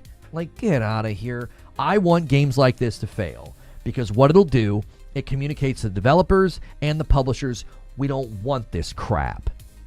And then they'll look at games like Yote doing very well last year. They'll look at games like Baldur's Gate 3 doing very well when it did. And we'll start getting more of that. They'll look at games like Helldivers 2 and Arc Raiders, games that focus on PvE, games that focus on giving players something new and fresh and authentic and, you know, something that seemed like nobody's really going to like this, right? Nobody's going to like a Starship Troopers game, right? Like that, I think, is what you want to see. You want to see people look at the market and see, well, what's being successful and what's not being successful? What are people hating and what are people loving and liking? And my hope would be that the stuff that very clearly is nothing more than a ripple effect of Fortnite would die so that we don't get any more of it. It's that simple. And if that's upsetting to people and people want to act like you're a hater, you're mean, you're a grifter, you're a blah, blah, blah, man, I don't have really a response to name calling other than I feel like I'm being fair and I feel like I'm talking about this in a way that a lot of consumers feel instinctively. And a lot of people are scared to say it because they don't want to upset the publishers and the developers. Like a lot of this, I tell you what a lot of this is. It's an emergent property of access journalism. Go and look at why people are saying these sorts of things. You'll probably find a common theme. You'll find a common theme. Nobody wants to be seen in the public saying these things because it makes other companies not want to work with you. They don't want to give you access. They don't want to give you review copies. Now, who wants to work with somebody like that? Access journalism is going to motivate people to be like, well, now, hey, guys, we shouldn't cheer for games to fail. You know, every game should be given a chance. I mean, that's just a great way to say, hey, publishers, hey, developers, I'm nice. Don't take my ability away to review games. I'm serious. Access journalism is 100% at play in this conversation. It is. It's Guerrilla, after all. It's a PlayStation studio. You know what's really damaging to the idea that I'm a pony is streams like this, where I'm like, I actually hope that it doesn't do well. You think PlayStation's going to pick up the phone and be like, make sure that guy gets a code to our next game? Do you think that helps me? I'm just not going to play the game. I'm not going to play the game of niceties about these games that I feel like are absolutely soulless and insincere corporate calculations. I'm not going to do it. And if that means I don't get a studio to work with me or a publisher to work with me, I mean, so be it. I'm not playing that game. I'm not doing it. I don't have the energy to be like that. I can't get upset at games for being insincere and inauthentic and then be insincere and inauthentic in myself. That would be hypocritical. I'm holding them to the standard I hold myself to. It's like, I know I'm going to be sincere and authentic about this. I'm just going to say what I think. I'm not going out of my way to be unkind. I'm not like insulting the developers. I'm looking at the product and saying, no, sorry, I think this looks awful. And I know that hurts, but God, man, if you're going to make a product, you got to be willing to take that one on the chin, especially if you want an enraptured, engaged, re-engaging player base. Buddy, you better be able to take those lumps, especially if you're setting your sights on live service. I know they're still making Horizon 3. If this one's not for me, the next one is. I will say the best thing in their corner is how successful they have been. I think that's the best thing in their corner. It is. They have made so much money. Horizon as a franchise has been so successful. This is a risk that they can take. That's the one defense I'll give them. I'll give them that defense. I'll say, yeah, you guys can weather this as a risk. I think this is a decent risk to take because you've been so successful. If this doesn't go all that well, you'll be fine. Horizon 3 will be, maybe, as long as they don't damage the product, the brand too much. Does Horizon Gathering have a market equivalent? It's a co-op dungeon crawler. I mean, there's elements that have the dungeon crawler, but there's elements that have like the go fight the bosses. It very much feels like an Elden Ring, Night Rain, Dauntless hybrid. It feels very much like Elden Ring, Night Rain, and Dauntless had a baby. Could that be successful? Maybe. Maybe. To me, I can't help but look at it and see it as a result of something that I don't think has been very good. Fortnite has vastly changed the landscape. It's changed what people expect from games. It's changed how people make games. It's changed how people monetize games. It's had all of these effects. And I'm here to tell you, I firmly believe this. I believe that Fortnite pricked the egos of a lot of developers. Do you want to know why I know this? Developers have shown themselves to be easily rattled by things like Baldur's Gate 3 and things like Expedition 33. I think there's ego in the market and there's hubris, and sometimes it's warranted. Sometimes it's warranted to be like, yeah, you guys are awesome, and you got a lot of institutional knowledge, and you put a lot of care, passion, work into your stuff. And it can be kind of annoying to see some little rinky-dink battle royale take over the dadgum world. Well, unfortunately, that's the nature of this business. That's the nature of this business. I can make a video that I slap together in minutes, and it can get hundreds of thousands of views, and then a video that I spend tons of time and energy on goes nowhere. That's just the nature of what we do here. It's the nature of how the public can respond to things. And I think a lot of egos got pricked by Fortnite, and they thought, we can do that. We can do that better. And I think a lot of them learned that they can't, because it was totally organic and it wasn't some calculated manufactured thing. Trill Troll says part of his people just really hate the art style altogether and immediately turns them off. Part of his people just don't like them working on live service game altogether. In a different timeline, if this game dropped after the third Horizon, it wouldn't be received as negatively. It really depends, though, Trill. I obviously can't predict the future that far out. Like, I don't know if this art style is going to still, make people kind of have, like, they're going to, like, revile. Ugh. Like, I don't know if that's still going to happen in 5 years. But art communicates something.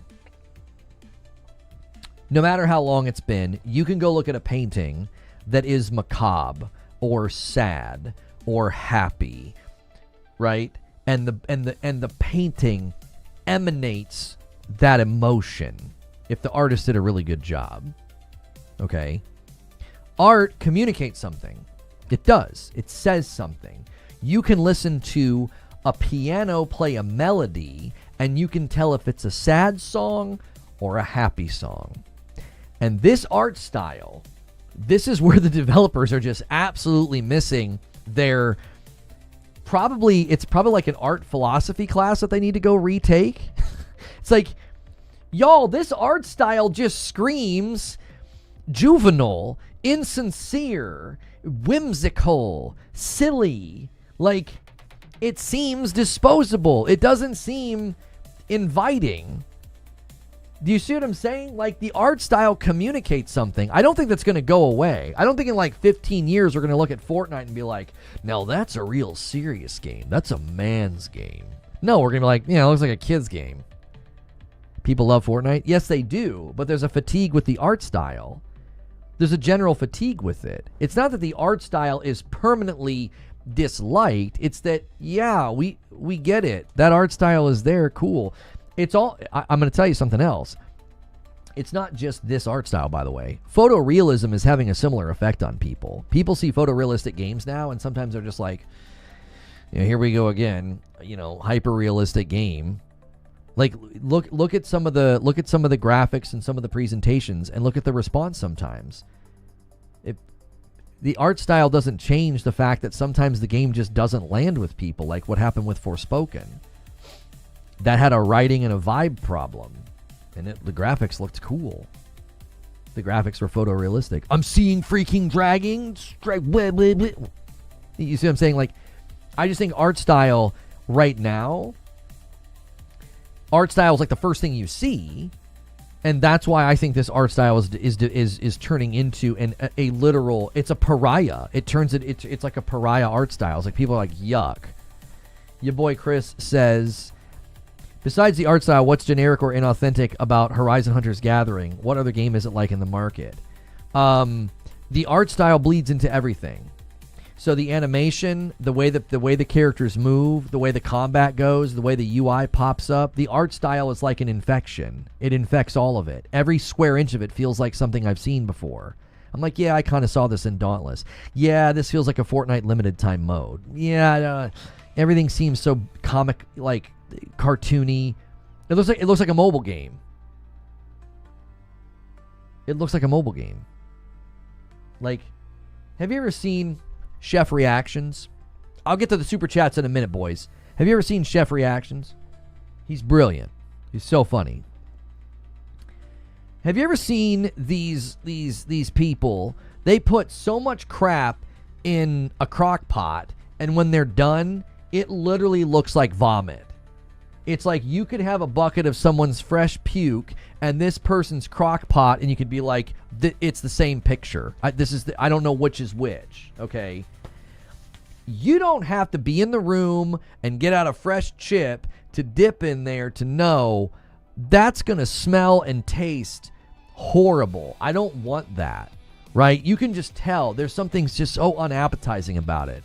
They just put 18 pounds of cheese and beef and crap in a crock pot, and they're like, yeah, I call this baby puke for Super Bowl. Like, you're like, oh, you just, and a lot of the people are doing it for the reaction. They literally make it look terrible because they know that will get more views than if they make something that's mediocre. There's the people that make things that are absolutely excellent, and then there's the people that make stuff that's like garbage. Okay? Sorry to those of you that are eating. So, I think that like, you can just sort of sense it. You're just like, you can't put your finger on it. Now, I'm trying to, when it comes to Horizon Hunters Gathering, I'm trying to put my finger on it. I'm like, there's this, there's this, there's this, there's this. And then let's talk about the gameplay loop. It doesn't even seem like a gameplay loop that I'm going to want to do for very long. Do you want to know what's baked into all of this? Disappointment. They've talked about doing a co-op Horizon game for how long, and this is what they came up with? You've got these awesome machines, this awesome world, all these weapons and all this technology, all these different people and tribes and customs, and this is what you came up with. You didn't just, like, I don't know, build a Horizon co-op game that would have been really fun. You built this. Prefab Pixar-looking heroes with abilities and flashy animations and everyone smirking. Great, thanks. A super serious game about, like, how technology almost destroyed humanity, and like this weird different version of a post-apocalypse that feels both like bright and hopeful and yet haunting and scary. But also there's this technological elements to the game. Like, Horizon has such a cool vibe and such a cool feel. And this is what you built? Like, I didn't mean for today to be all about Horizon. I'm just defending the notion of, like, if you see something in the art style and the sort of like combination of all the assets comes together and you're like, yeah, that looks like the people who put a bunch of crap in a crock pot and I think it looks bad. I don't have to be in the room and taste it to know that it looks bad, and I don't want any. Listen, y'all, y'all been to some potlucks. Y'all know there's certain things you just skip right on by. You're like, I don't know what that is. I don't know how long this has been sitting out in the sun, but I don't want it. All right, I got to thank some super chats because William's doing another one. William did a $5 super chat a while ago. Honest evaluation. Do you think Herman gets fired if Hunter's Gathering or Fair Games fails, or is the calculation that some live service games fail save him? I don't think they fire him if these live service games fail. I think they expect it. If Marvel Tokone Fighting Souls is successful, which I believe it looks like it's going to be, and they're still making great money from Helldivers 2, like Helldivers 2 just had another surge of players, and they're still making money from MLB The Show, and they're still making good money from Gran Turismo 7, I think they just look at that as like the cost of doing business. I don't think they're going to look at him and be like, how dare you? I think they're going to look at the grand sort of, if they look at the market as a whole, they're going to be like, yeah, it's really hard to get live service games to be successful. Like, we're having success and we're having failure. That's expected. So, a $5 super chat from Nicoleman. What do you think will show Rise or Hydra of Wolverine? Wolverine will not be there. If Wolverine is there, Wolverine will be a very short trailer teaser, probably about like a state of play next month, like they did with Yote, where they like teased Yote and they're like, tune in next month. Tokone is a similar art style. Can anybody guess why it works in Marvel Tokone Fighting Souls and why it's not working for Horizon? Does anybody want to take a stab at that? Why do you think that nobody balked at the art style of Marvel Tokone Fighting Souls?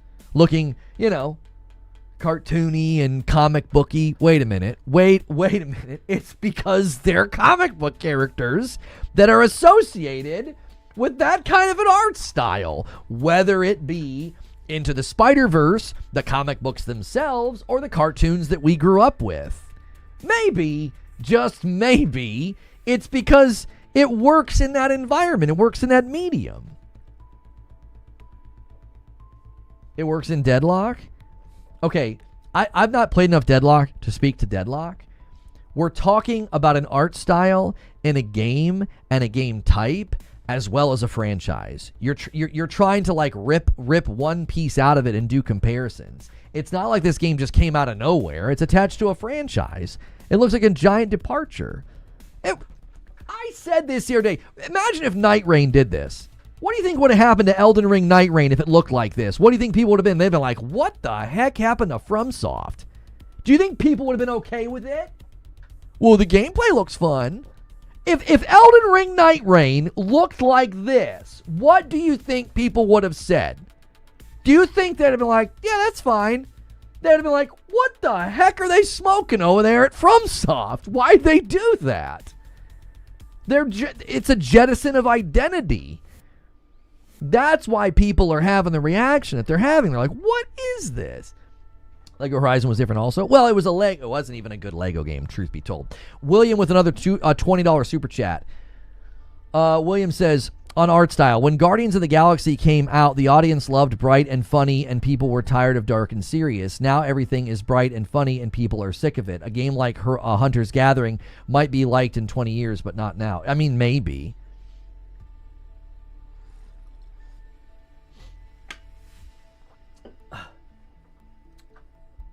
Maybe. Corey says, my point is that Horizon Hunter's Gathering may not be for people who don't like the game, the art style, or the game type. Clearly there is an audience for those things, and you are not in it. It's okay to move on. It's also okay to quit telling me what the frick to talk about. Like, I don't know. Why don't you move on, Corey? $5 super chat from Nicoleman. You think Rise of Hydra has a chance? Some say it has a possibility of showing. You've asked me that a couple of times already. I feel like I've answered you. I'm going to try one more time. Maybe I said this too quickly. I'm going to try one more time. I feel bad because you've super chatted multiple times about this. I have no idea if Rise of Hydra is going to be there. I'm not even confident that Rise of Hydra comes out this year because it's Unreal and it looks crazy ambitious. I feel like I said that earlier. Maybe you missed it. Maybe I said it too quickly. The chat's moving very quickly, and sometimes I interrupt my own self. I feel bad because you've now super chatted multiple times. I don't want you to feel like I'm not answering your question. I feel like I did. If that answer is not adequate, I'm sorry, but I don't have much to say other than that about Rise of Hydra. It's Unreal. It looks super ambitious. I don't even know if it's coming out this year. Therefore, it wouldn't make a whole lot of sense to do some marketing in February for it. Does that make sense? I hope that's an adequate answer. I don't want you to keep super chatting and asking the same question. That feels bad to me. That feels scummy. I don't want you doing that. I appreciate the support, but you know what I mean. Monster Hunter Wilds is realistic. Monster Hunter Stories is cartoony. No one has a problem with stories. It's clearly not for everyone. Why aren't we doing this Mon Hunt Stories? I mean, you certainly could be correct that, like, there could be this huge audience for this game and it's not me, and I'm totally fine with that. I'll be bummed if they dedicate a bunch of bandwidth, time, and money to this because it's not the kind of game that I want from Guerrilla, right? I also wonder, it's Monster Hunter Stories 3, is it not? Is it not Monster Hunter Stories 3? It's like the third one. When did the first one come out? I also feel like this looks a little bit more like Breath of the Wild than Fortnite, if you want my honest opinion. I feel like this art style is a lot more received right now. This feels more like Breath of the Wild Genshin adjacent than Fortnite adjacent. Like the shadow detail, texture detail of the trees and stuff. This does not feel like Fortnite. This also does not feel to me, there is more substance here. This doesn't feel like that over shiny, over polished, cartoony look. This looks I honestly feel like I would play this. This looks more like Breath of the Wild and Genshin. Also, when did the first one come out? Like, have they established trust with people with Monster Hunter Stories? Like, when did the first one come out? That's another thing you have to remember here.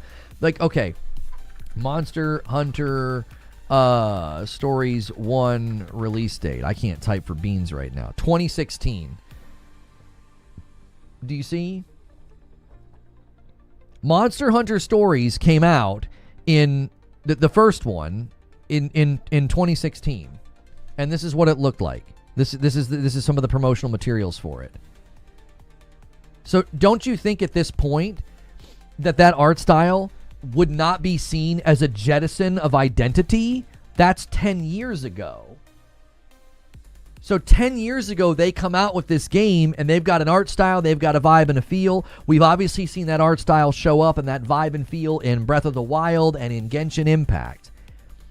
If you expect me to think that that's proof that, like, Hunter's Gathering is just a bunch of haters, I don't know what to tell you. Hunter's Gathering doesn't look like this. This has substance to it. There's texture to it. I feel like I can touch that wall that he could climb. I feel like I could interact with this.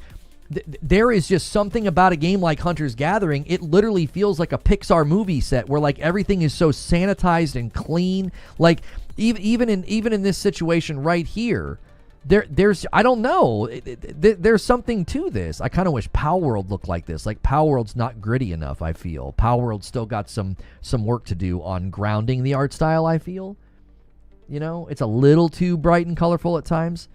You know, they should ground it a teeny bit. I think Power World should take a little bit of inspiration from this. Not make it look like this, but ground it a little bit more. $2 super chat. Marathon will succeed, but Hunter's Gathering, meh.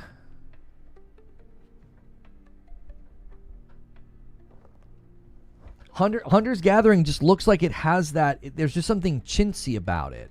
It's like when you look at a pair of sneakers and you can, like, they look cheap. You don't know who made them. You don't know the material. You don't even touch the sneaker and you can tell. You're like, that looks cheap. Does that make sense? I don't see any chance for long-term success with Marathon. Yeah, I mean, I think Marathon's going to struggle with longevity. I think that'll be its biggest struggle. Because I think it's going to be mega hardcore, and I think it's going to be, from everything we're hearing from the people who got to play it in China, like, the NPCs are brutal and tough. I 100% think I think the game is going to really struggle to keep people coming back. I think it's going to be a pretty small niche audience over time. It's not going to, I just don't think it's going to have broad appeal. Replace combat's very reminiscent of Arkham. What did you say? What did you say to me? We're going to be playing the replaced demo today. You're saying it's reminiscent of Arkham? I'm very excited about that game. I think it's the indie media darling this year. Like I said, it's coming from several areas. Part of the hate's the timing in between mainline Horizon games, part of the art style, another part of live service. Yeah, I think that's a very good point to make, Troll. This is very relevant to the PlayStation State of Play, by the way. This is very relevant to the PlayStation State of Play.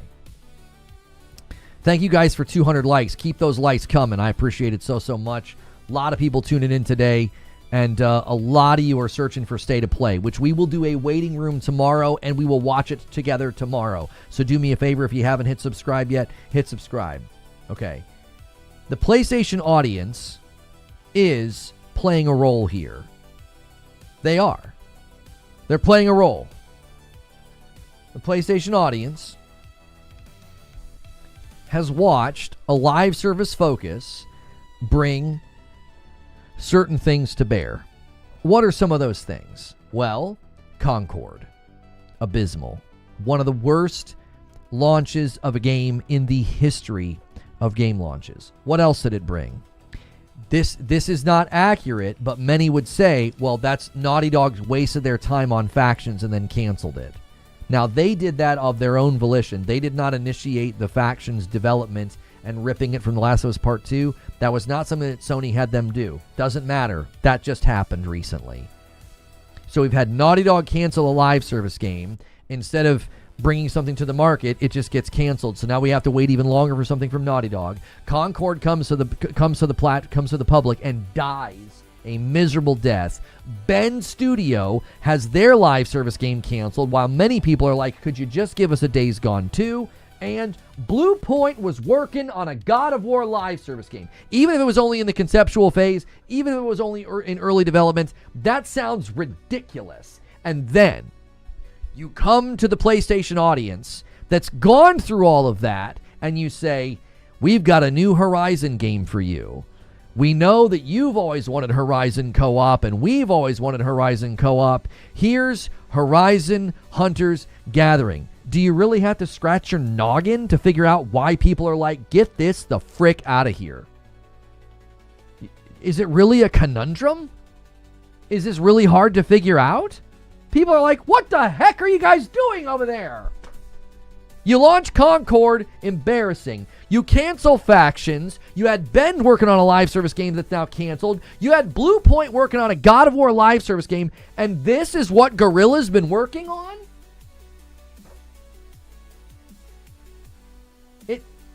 This isn't hard. This isn't hard for me to figure out at all. It's like people are like, "What are y'all doing over there?" Yeah, there was also a Spider-Man live service game that got canceled as well. That's another one that we learned about. Why do you think people are so mad? It's not difficult to figure out. They're like, "What are you guys doing with all your property and all your studios? What are you doing?" Now, that doesn't mean it's like doomer, PlayStation sucks, this gen sucks.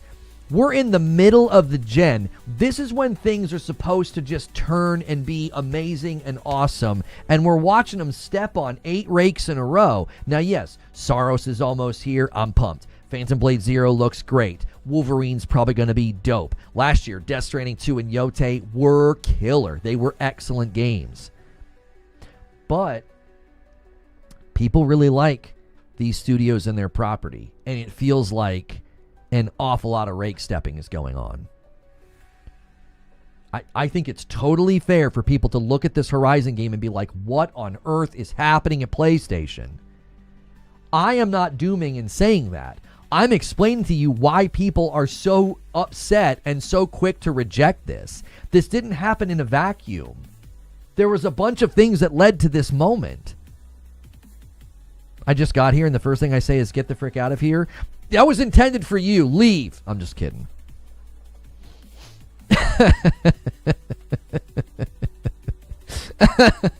I don't think we're going to hear anything about Intergalactic, Manuel. No. I don't think we're going to hear anything about Intergalactic and the Heretic Prophet. I think they'll show Intergalactic gameplay and tell us, like, Intergalactic Fall 2027. I think they'll do that at the Game Awards. It's not coming this year, so there's no real reason to pull Intergalactic back out right now. Reanimal's creepy environments include an abandoned factory, unsettling forest, sinking city, and more. New gameplay details revealed ahead of its February 13th launch.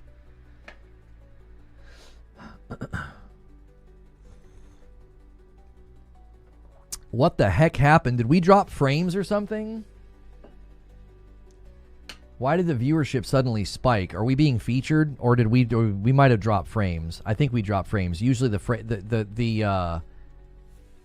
I'm not seeing it on my task manager though. Well, let's go crazy. If this is real viewership spike, we might be getting featured somewhere. Let's go a little crazy on the like button and all the memberships and stuff, which you guys are doing right now. Kenny Powers renews his member, gets us to 138. Says, hoping for news tomorrow for updates of PSSR. I'm excited to see improvements. We might see some PSSR 2.0 tomorrow, debuted and showcased with Resident Evil 9 is my theory. We also might get a Resident Evil 9 demo, either shadow dropped or announced. Kingslayer with 21 months says, I'll get the frick out of here. Thank you. Please leave. I would like it if you did. I'm just kidding. And a 5-bomb comes in from Siege Master and gets us to 144. Deafside says, homepage for me. Yeah, we might be getting featured right now on homepages or something. That's a big bump, and it seems genuine. So go crazy on that like button, y'all. That is a huge help, and it doesn't cost anything to hit the like button, hit subscribe. If you're new to the channel, tomorrow we're going to be doing a PlayStation State of Play waiting room. We'll just hang out all day, and we'll have a good time talking about what we're looking forward to. Today, I've been doing some predictions about what will be there. And a single gift that comes in from Brett. He's teeing up the 5-bomb to 150. When this hits 150, I'll owe you guys a member. We try to get this to 500 every week. Renewals count, gifteds count, primes count. And when you hit 500, my wife does a stream on Saturday with me where we react to gaming news, and she will play more High Guard this Saturday. And a single gift that comes in from XCal. Thank you so much, XCal, for bumping the line by 1. I appreciate you guys adding to the excitement and hype right now. And right now in chat, if you guys are here, what is the one game? You can only put one game. What is one game you are hoping to see at the PlayStation State of Play tomorrow? One game. I got bad news for you. I don't think Wolverine's going to be there. If it's there, it'll be a teaser trailer, and they'll just promote some kind of a state of play or a deep dive next month. They did that with Yote. They could do it again. I didn't like when they did it with Yote, but don't anticipate Wolverine being there. I wore this shirt to trigger you, okay? Be triggered. Be triggered into hitting that like button. Trey Gaming with a 12-month re-up. 1 year down, Lono. Stop being a hater. Your constructive criticism isn't needed, JK. Keep up the content, brother. Thank you so much. Let me add that to the total. 147 on the week. All right, what are people putting here? Code Violet 2. Oh, for sure. Did you see they announced that their game has been so successful that they're working on another one? What in the world's going on? Venom. Now, that's one I don't think we see this year because of Wolverine. I don't know if they'll step on Wolverine with the Venom announcement. I mean, maybe a teaser in the summer that Venom is, in fact, real. You know, we are Venom. Something like that. Intergalactic, probably not. People are putting Bloodborne. Okay. Death Stranding 2 on PC. Okay. Let's see. Santa Monica Project people are putting. Let's see. What else are you guys putting? Crimson Desert. Okay. A Destiny 2 roadmap, completely unlikely. Probably not going to happen. I hate to break your heart on that one. 12 minutes. Shut the frick up, Troll. Judas. That was in my show open. Judas could, in fact, maybe sometime, maybe it's time for them to finally make an appearance. Here's the thing about Judas showing up. I feel like if Judas were to show up, we would get a surprising short release window. It'd be weird for them to show up in February if it's not coming out this year. What's good, Chrono? Good to see you. Red Dead Redemption 2 update. Oh, yeah. I forgot all about that, JC. I forgot all about that. Thank you so much, Kronos, for rating us over here on YouTube. I appreciate it. Anybody coming over with Kronos, thank you so much. Oh, maybe that's why we got the boost. Were you streaming to some people? We suddenly had like our viewership go up. Maybe you were sending people over ahead of time. That was like 5 minutes ago, though. Final Fantasy VII Part 3 teaser trailer, says Christopher Burnett, revealing the name and the montage and the scenes. Bigger reveal. Okay. Dude said one game, who picked Starfield? Hey, listen. Be nice to Starfield. Okay, they've had a rough go of it. Starfield will not be there. I don't think so. I don't think Starfield will be there because Shinobi just said that the announcement for Starfield coming to PlayStation is next month. So it's happening in March. So we've heard that Starfield is coming to PS5 in April. They're apparently announcing it in March, according to Shinobi. It wouldn't make any sense for Starfield to be there tomorrow. It wouldn't. If that is in fact true, which Shinobi has a very good track record. A $5 super chat tip from John Rodriguez. I think Venom is possible because they revealed Wolverine and showed a Spider-Man 2 in the same show. I really want Injustice 3 or Sly Cooper. Here's why I don't think they're going to do that, John Rodriguez. When they showed us Spider-Man 2 and Wolverine in the same show, they were casting a vision for this generation. They were basically like, hey, we've got some really, really big things cooking for this gen. Now would be a weird time for that posture. It's mostly going to be third party and second party. I believe SAROS will be there. I believe Marathon will be there. Those are two almost guaranteed first-party studios that will be there. I believe Santa Monica could be there with Cory Barlog's project or the Metroidvania God of War. Outside of that, I think it's really hard to predict any of the other studios because I don't think Bend has anything right now to do other than announce something. They were working on a live service game that got canceled. I want the Metroidvania God of War. Who's working on that? I don't know. Apparently, they were, with respect to the Metroidvania game, they were entertaining the God of War Metroidvania game coming to other platforms like the Nintendo Switch 2.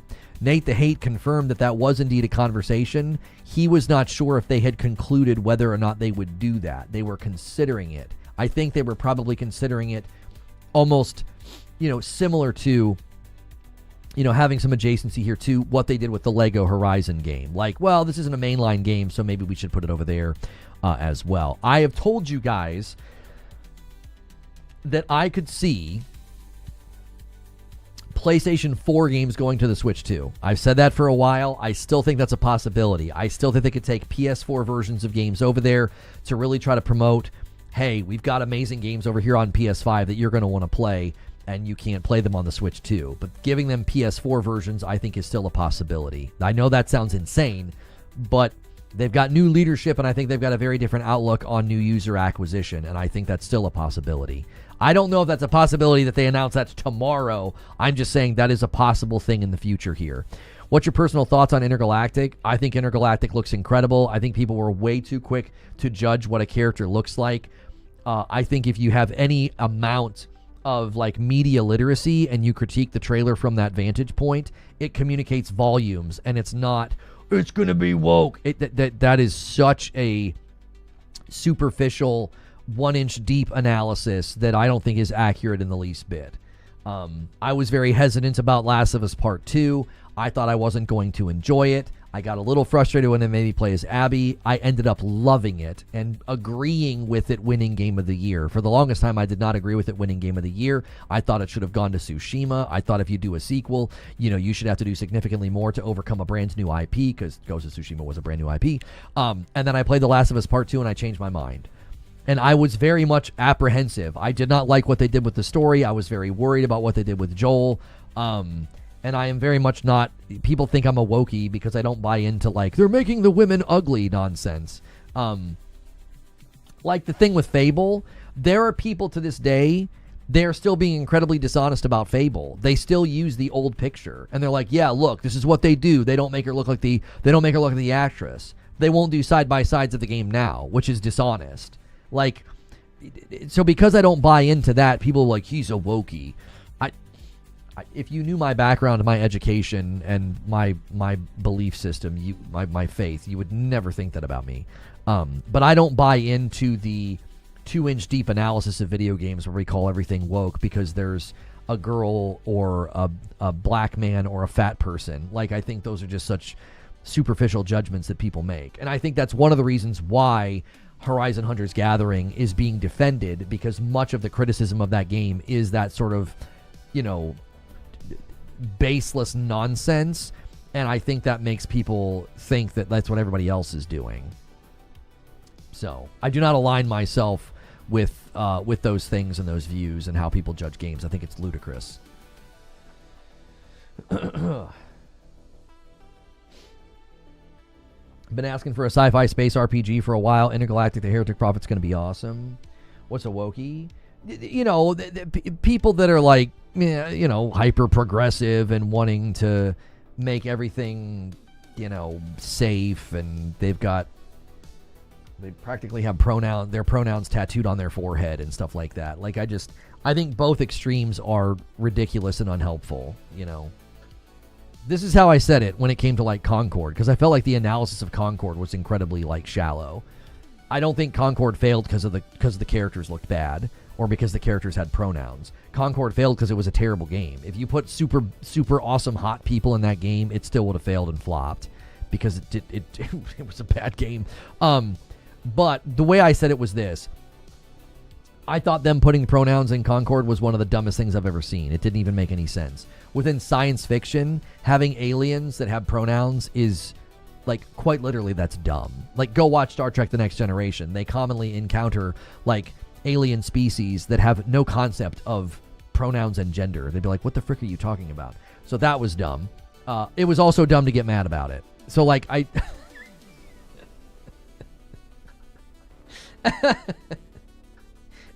just felt like both were dumb. It's like being like, I'm not going to go back to this coffee joint. They got pronouns on their name tags. Okay. The pronouns on the name tag are stupid and unnecessary. Getting really angry about it is also stupid and unnecessary. Like, I'm like, come on, boys. There are more important things to worry about. So, yeah, a robot having pronouns was pretty dumb. Tash is insufferable in Dragon Age the Veilguard. Dragon Age the Veilguard is bad for a whole other host of reasons. I was enjoying Dragon Age the Veilguard, and I thought Tash was a horrendously written character. It was the most egregious self-insert I've ever seen in a video game. But that's not why Dragon Age the Veilguard's bad. Here's what happens. Okay? Let me explain to you what's going on, and maybe this will make some sense, because a lot of you guys are like, I can't believe he doesn't see what I see. It's pattern recognition, Lono. They're making the women ugly, and they're trying to ruin our games. Let me explain something to you. This is what I think happens. I think we see symptoms of a problem, and we misdiagnose. Okay? You see someone limping, and you're like, their ankle's broken. They can have a cramp, right? So I think that's what people do. Is they see that and they're like, woke trash, woke garbage. It's like, hang on. Let's just stop for a second and let's think about something. Why do you think something like, you know, the pronouns in Concord and Tash as a character, the way Tash was written and voice acted, why do you think that slipped through the cracks and, like, got into the game? Why? I think the easier explanation is they had incredibly bad structure within the company. A lot of toxic positivity, a lot of nobody wanting to be critical of any ideas, a lot of, like, safe space, blah, blah, blah nonsense, right? They probably had some knitting clubs. Bungie. And I think that is a terrible environment to make a video game. So I think what happens is bad ideas end up in bad games, and people misdiagnose the problem. This game failed because pronouns. This game failed because character uggo. No. This game failed because it was a bad game. They had bad development process, and they had really, really bad quality checks, and nobody was willing to tell anybody that an idea was bad. So you know what happened? Those things ended up in there. The whole package is terrible. If you right now could wave a magic wand and get rid of Tash in Dragon Age the Veilguard, that game would still be bad. Tash is a symptom of something far bigger and far more systemic within how that game was developed. The pronouns in Concord are a symptom of something so much more systemic than some blue-haired wokey screaming in an office. Like, that's not... Do you see what I'm saying? The problem's bigger.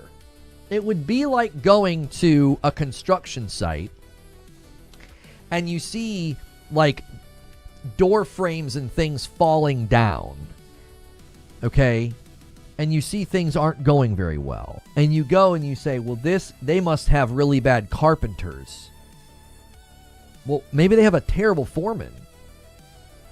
Maybe they have terrible process. Like, you could have really, really good people working, and the process is terrible, and the way that they work is terrible. So bad ideas slip through, and bad work slips through.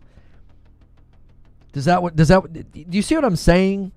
If you could wave a magic wand and like remove the pronouns from Concord and make all the characters really hot, that game would have still sucked. Why? Because they made a bad game.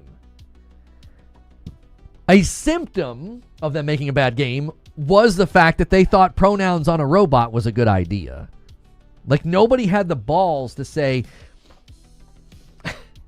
like, nobody had the balls to be like, listen, I'm wearing the rainbow pin. I'm on your team. This is a stupid idea. Like, nobody had the guts to say that. Like, this is stupid. This has no place in the game. Do you want to know why nobody had the guts to say that? They were working in an environment of toxic positivity where nobody said no, nobody was critical, and what they ended up with was the final product having a bunch of nonsense in it. They made a hero shooter without ultimates, for Pete's sakes. They made a hero shooter that was going to have a weekly cinematic. What? That's what I think people miss in these games and their analysis of them.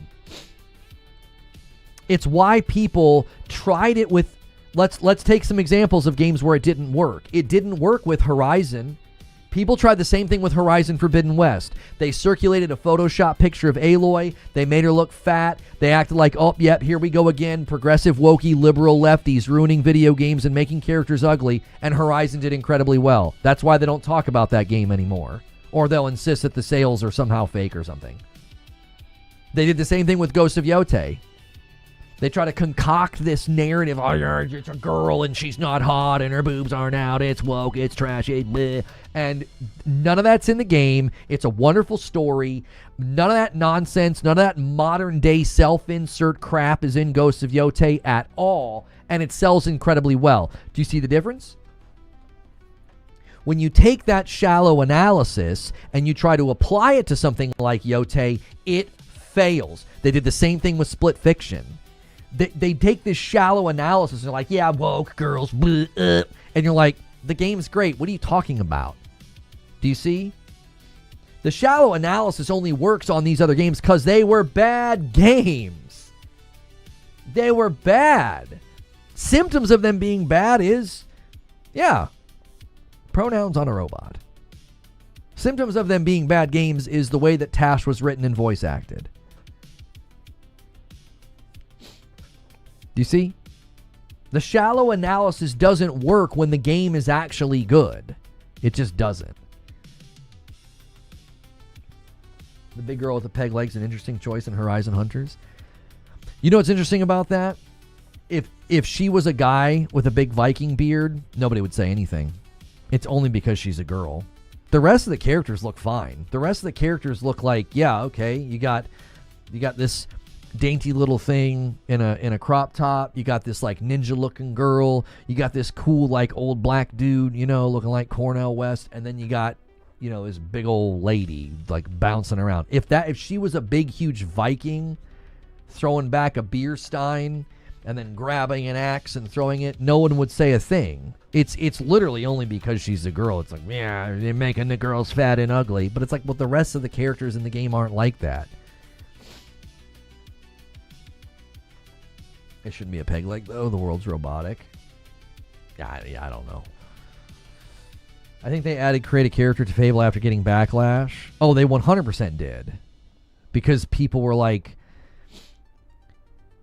in defense of like Fable, people were like, why would I not create my own character and chart my own course? Why do I have to play as this person? Now, obviously, when it's a girl, that question is heightened. I remember people doing that with Yotei. Why do I have to play as a girl? Nobody said that about Tsushima. Why do I have to play as a guy? That's such that conversation is so annoying. We only do that when it's a girl. It's like, what the heck? If Hellblade 1 came out today, people would call it woke. because she's not pretty, she's dirty, she's disheveled, and you can't play as a guy. People look, that looks woke. It's all about her brain and her troubles and her trauma. Woke. People don't have access to robotics, they're primitives. Yeah, you have to understand something about the world of Horizon. Having like advanced technology is rare. That's why Aloy is seen as like what's going on there? Like when she has the focus, that is something that the rest of them don't have access to. Whenever she runs into somebody that has one, it's always like, wait, how did you get that? They don't really do the whole technology thing. Lone, you're missing out on Neo 3. I know I am. That game is calling to me, and I know that I would tap out. I would just totally skill issue, temperament tap out, be like, can't hang, boys. Can't hang. So that's why I think that analysis just doesn't ever. I don't find it compelling, because the minute they try that analysis with another game, it just doesn't work. It's like it didn't work with Yote, it didn't work with AC Shadows, didn't work with Kingdom Come Deliverance 2 or Split Fiction or Monhun Wilds. A bunch of games they tried to target last year for the whole like they're woke, they're trash. It doesn't work because there's no thought behind it. S3 Plan says, oftentimes beauty is a form of oppression. What? This creates a genre for anti-art artists, intentionally making things in a direction away from beautiful as a form of protest. I don't really know how that works. Apparently the state of play schedule is out before the event. This is always a troll. There's literal typos in this. Boys. There's typos in here. Zleda movie update. Indie section 12 minutes. What are we doing here? Corey Barlog presents a new Santa Monica game. Ain't no way. SAROS, news on a solo state of play. That's made up, y'all. Zleda, like they don't even have Zelda spelled properly. Like what the frick? If you guys haven't hit the like button yet, take a quick second to hit the like button. Try to get us to 300 likes. We've been talking about the PlayStation State of Play, what we're expecting to see, what we're hoping to see. Thank you guys so much for a huge day. We've been hanging out. We got rated by Chrono, and we will be on. I believe he's there every week. Should be there this week. I'll be on the round table with him and Ginger this Friday. That's something that we do as a second segment. Friday will be really enjoyable because we're going to not only be on that show with them, we are going to also take time to check out High on Life 2, which I played through the first one recently and I really enjoyed it. And I'm looking forward to the second one. Blades of Fire is announcing a 2.0, a major update available across all platforms, bringing new content, deeper systems, and extensive improvements. Steam players will also receive an adventure pack, the art book, and the award-winning original soundtrack. Steel is Destiny. I really wanted them to turn that game around. Do you guys remember when I told you that I really thought they could fix Blades of Fire? Let's see. Is this hitting all platforms, though? It says it is, but it says the Steam launch introduces version 2.0, bringing a wealth of new content and refinements. New game plus, new challenge level, new weapon parts and skins, element transmutation, photo mode, boss revival mode, and you can pet the ox. Okay, improvements. Expanded death and mutilation variations, improved animation transitions, new prologue cutscene, UX improvements across multiple menus, quick repair, transmutation, and more. Extra polish and bug fixing. NVIDIA DLSS 4 support for PC only. What on earth is Blades of Fire? I really liked it initially, but it kind of got top heavy as a game. It kind of got off kilter. There was almost like too many systems and too many things. It felt a little clunky. Yeah, I was like, I think they could really refine this. It didn't score all that well. Let's see if they've taken to Twitter to talk about it. I really liked it. I'll show it to you. Blades of Fire. Oh, it's coming to Steam. That's another thing. It's not been available on Steam up to this point. I believe it's only been available on Epic. Yeah, so this is the new background. I think they've updated it already on PlayStation. It's PS5 Pro in hand. See how the score is not very good? Like less than an 80? Yeah, I'm very, very hopeful that they can turn that game around. I thought it was it had excellent potential. It just didn't have the polish. I finished it, it really drug on. Yeah.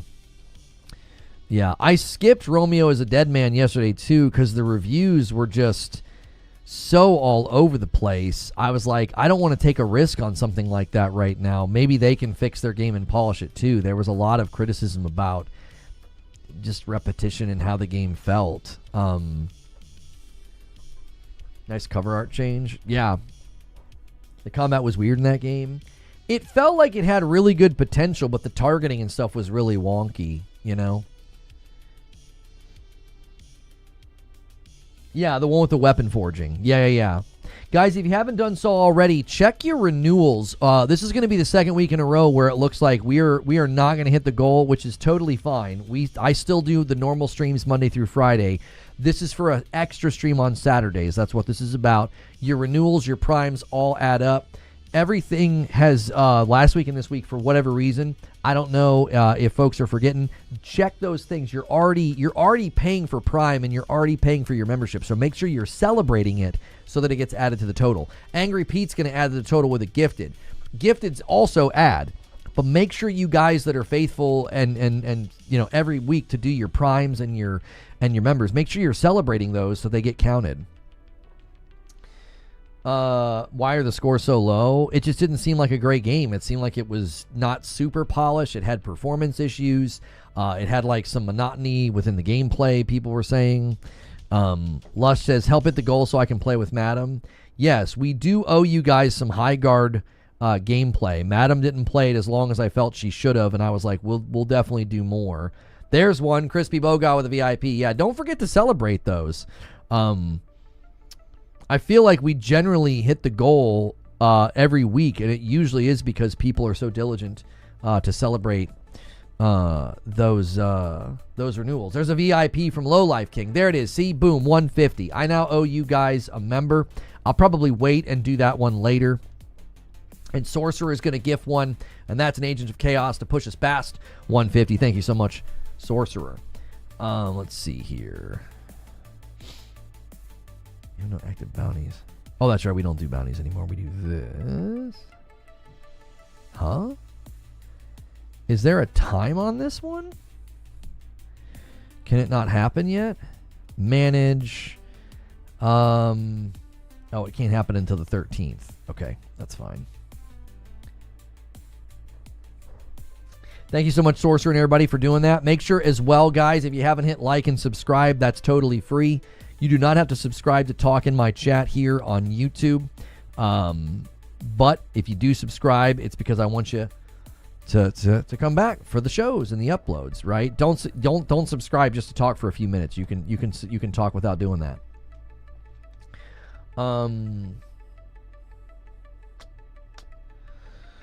Would you like to see the Venom game at the State of Play? A lot of people have brought up the Venom game, and they're curious if it'll be at the PlayStation State of Play. Yo, T-Man Grove with 18 months. Thank you so much. Let me add you to the total. What's good? Rulak here. How are you? Good morning, Moonlight Magic. How are you over there? Good morning, Feed. I see you in the chat. I don't think Venom gets mentioned yet because and T-Man Grove is going to double dip. He's also cracking off over here on YouTube. Thank you so much. I just feels too early for Venom. Like, I don't know if Insomniac would do that. I don't know if they would announce Venom before Wolverine's even managed to come out. I could see Venom getting announced and showing up at the Game Awards. Like, I feel like next year is Venom and Intergalactic. Those are like your two big games next year. You gonna make another bingo card? I don't know if I'm gonna make another bingo card. I told people this morning, do not take any of my predictions and write them down because I'm terrible. I am terrible at predicting what PlayStation's going to do. I have like the worst track record. Like the worst. You know? It hasn't even been announced. No, Venom has not been announced. Venom has been assumed. Venom has been leaked. Venom has been rumored. Venom is life. Venom is... I'm just kidding. Yeah. But it has not been officially announced, no. And I think it won't be until after Wolverine has shipped. I feel like they would wait. Here's something that I think does start to annoy PlayStation fans, and it's that PlayStation only shows you a couple things at a time. The Intergalactic thing was a bit of a surprise. That one felt like it was kind of out of left field. I don't feel like that was like a reaction or like a quick throw something together because I don't know. People were like, oh, it's because they canceled Factions or whatever. That was a really long trailer. That did not feel like that to me. Okay. So that was probably one of the most abnormal things they've done. Typically what they do is they only talk about a couple of things at a time. They usually don't like to say anything until after the next big thing has come out. Still maintain that Venom will be boring. He's too strong. If it's like a $40 Miles Morales and like a bunch of people have the sound weapons and like that's how they stop you, I don't think it really matters. If they deck him out with a bunch of cool abilities in a skill tree, similar to, Miles and Spidey, and the bad guys are using like the sound wave weapons instead of bullets, I think it'll work just fine. So I don't think you have to nerf him. I think you have to put him in a setting where people have a way of fighting back against him, and I think that's what you would do is use the sound weapons. Like, if we're honest, it isn't going to be that hard for them to do. Most of the guys you fight against, what do? They shoot bullets and rockets, and then they have like melee weapons, okay? You could convert all of those weapon types to sound weapons. They could shoot a rocket that, as it gets close to you, emanates the sound, and then has a big impact of explosion that does the big sound wave thing. They could have people throwing things on the ground that like send out pulse waves that you have to avoid. They could have sticks that they swing at you that are literally like emanating the sound, almost like a vibration. They could have guns that literally shoot out like the pulse waves. They could totally convert the combat flow of Spider-Man to a Venom game. The sound weapons are a total shutdown. When they're big and mounted and really strong, these would be smaller and weaker, slowly chiseling away at him. These people may have a clue about making a fun game, maybe. They might, Zubair.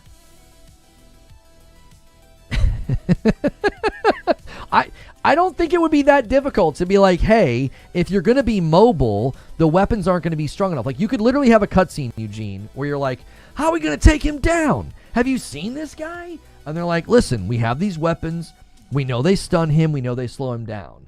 But be warned, you're mobile. It's not nearly as strong as the sound wave cannons that we use here and here and here.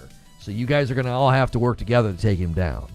You can clearly set up lore, even within the people going after him, to be like, we can't take this guy on. And they give them weapons. And they set up a context to where the weapons are not that strong because they're mobile. Hey, you got battery life too. You're going to have to swap out your batteries and reload. It's just like a normal gun.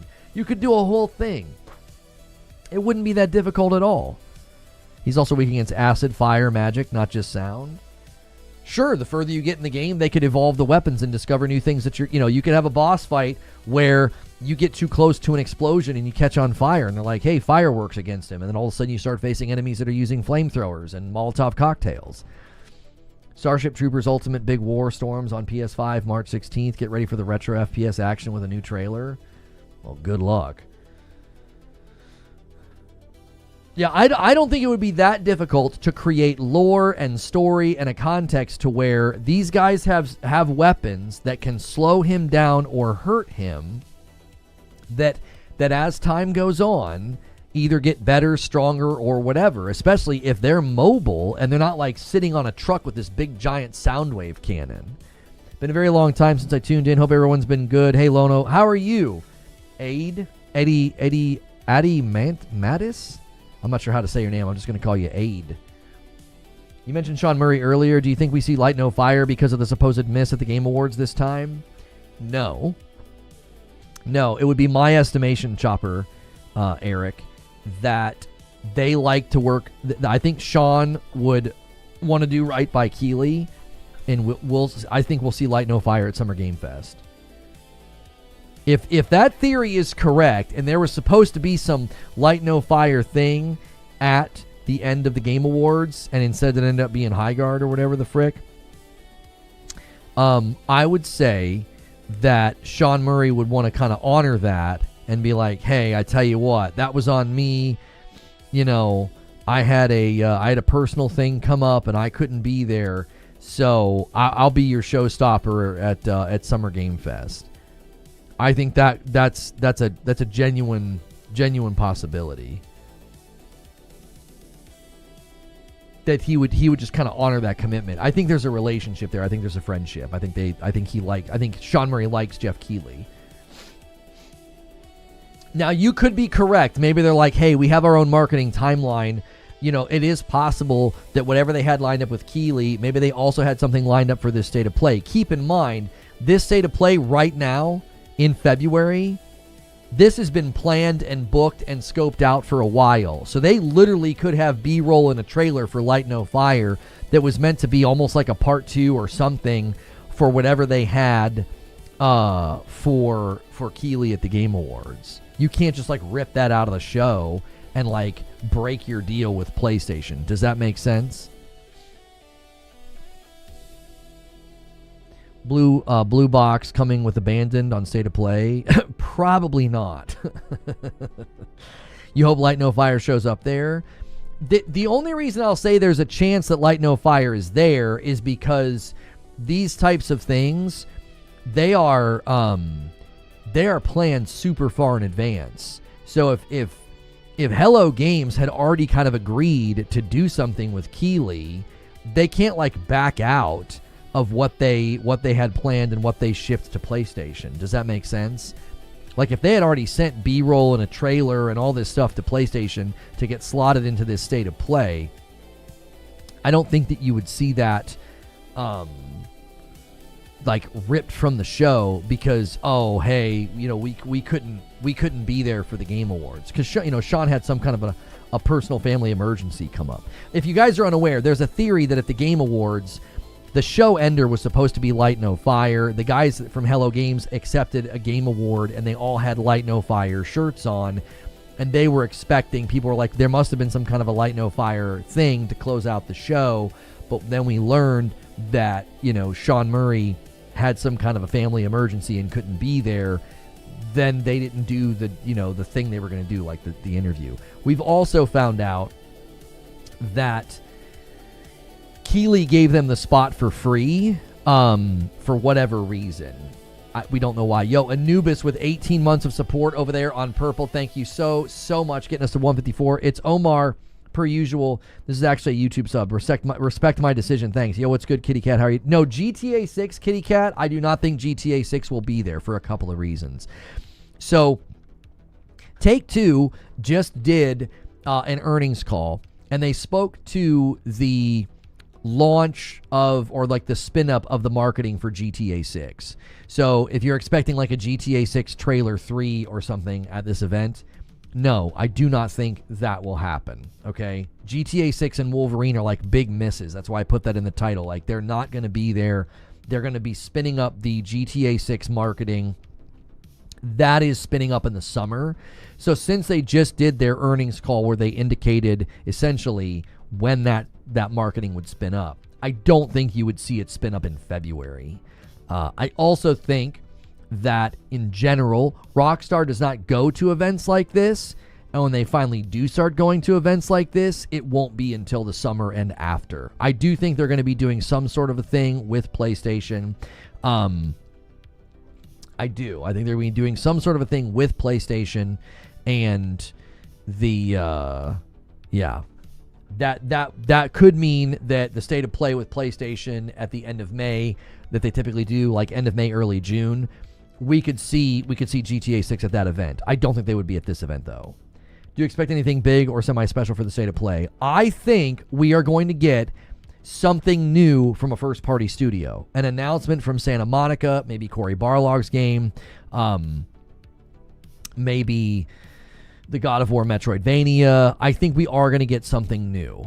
I don't know if we're going to get a ton. It's over an hour, so there's two things I have in my mind. Number one, it will be mostly third party. That's how these things go. That's quite literally how the industry goes. The industry is mostly third party. Okay? That's just the nature of it. PlayStation has made it very clear that when they do really big events, they don't have a ton of first party show up. And the one time that they did, it was mostly like cinematic trailers. Which means they could do that again. They could have some cinematic trailer announcements. They did it for Fair Games. They did it for Concord. They did it for Marathon. The one year they did the showcase, they had 3 first-party studios there, and all their trailers were cinematic. And then they did like the 20-minute Spider-Man 2 thing. Okay? So with it being over an hour, I 100% think it's going to be mostly third-party. Mostly third-party and second-party. Okay? I also think if you're going to have an over hour-long show, it doesn't really make sense to be like, hey, you're going to hear the latest from some PlayStation Studios, plural, PlayStation Studios, plural. If it's over an hour long, I don't think you walk out with the only thing you bring are 2 games that we already know about, Marathon and SAROS. We know a lot about Marathon and SAROS. Does that make sense? Like, I think Marathon and SAROS will be there. I do. But I think if you're getting everybody's attention, you're doing a state of play that's over an hour long. I don't think those are the only 2 first-party studios that show up. I think that would be weird. Now, a little bit of a disclaimer here. I am absolutely terrible at predicting PlayStation stuff. I'm bad at it. Every time I think I know what they're going to do or kind of have a feel of what they're going to do, I completely miss the mark. I just completely missed the mark. Like they're very, very. I think PlayStation is probably one of the single hardest companies to predict their behavior, and it's because they are all over the place. They're absolutely all over the place. Here's the question about this Blades of Fire thing. When's it coming to other platforms? Update 2.0 is also coming to all platforms. Yeah, but when? I literally just uninstalled this game the other day on my PlayStation because I was like, well, I guess they're never really going to fix it. They're never really going to update it or whatever. The trailer says version 2.0 coming to Steam May 14th. Let me see if they've tweeted. I'm trying to see. I'm trying to get some details here. Oh, here they are. Here they are. Okay.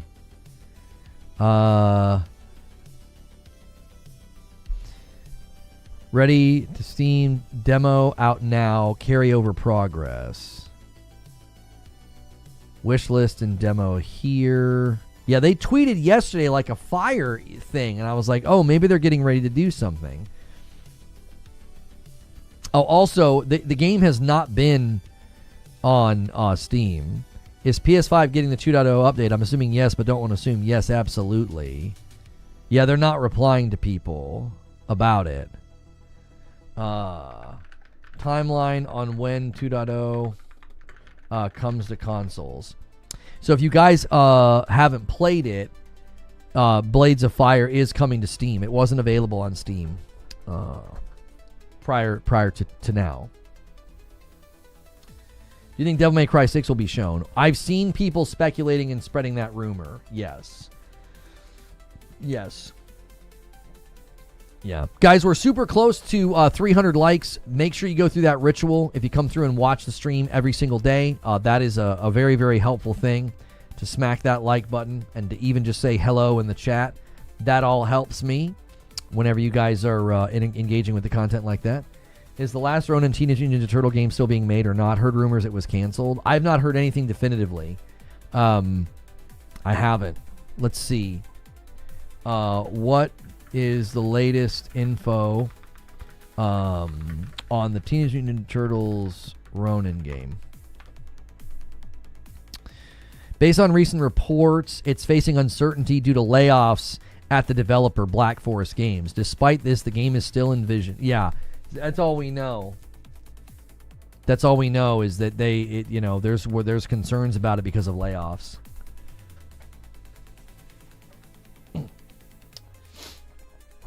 Is the last Ronin Teenage Mutant Ninja Turtle game still being made or not? Oh, I already read that. Sorry. Which Alan Wake had come to Steam. Movie was shelved. Game is still going, I believe, says Jakob. I'm thinking the biggest announcement from first party studio tomorrow could be Cory Barlog's new game.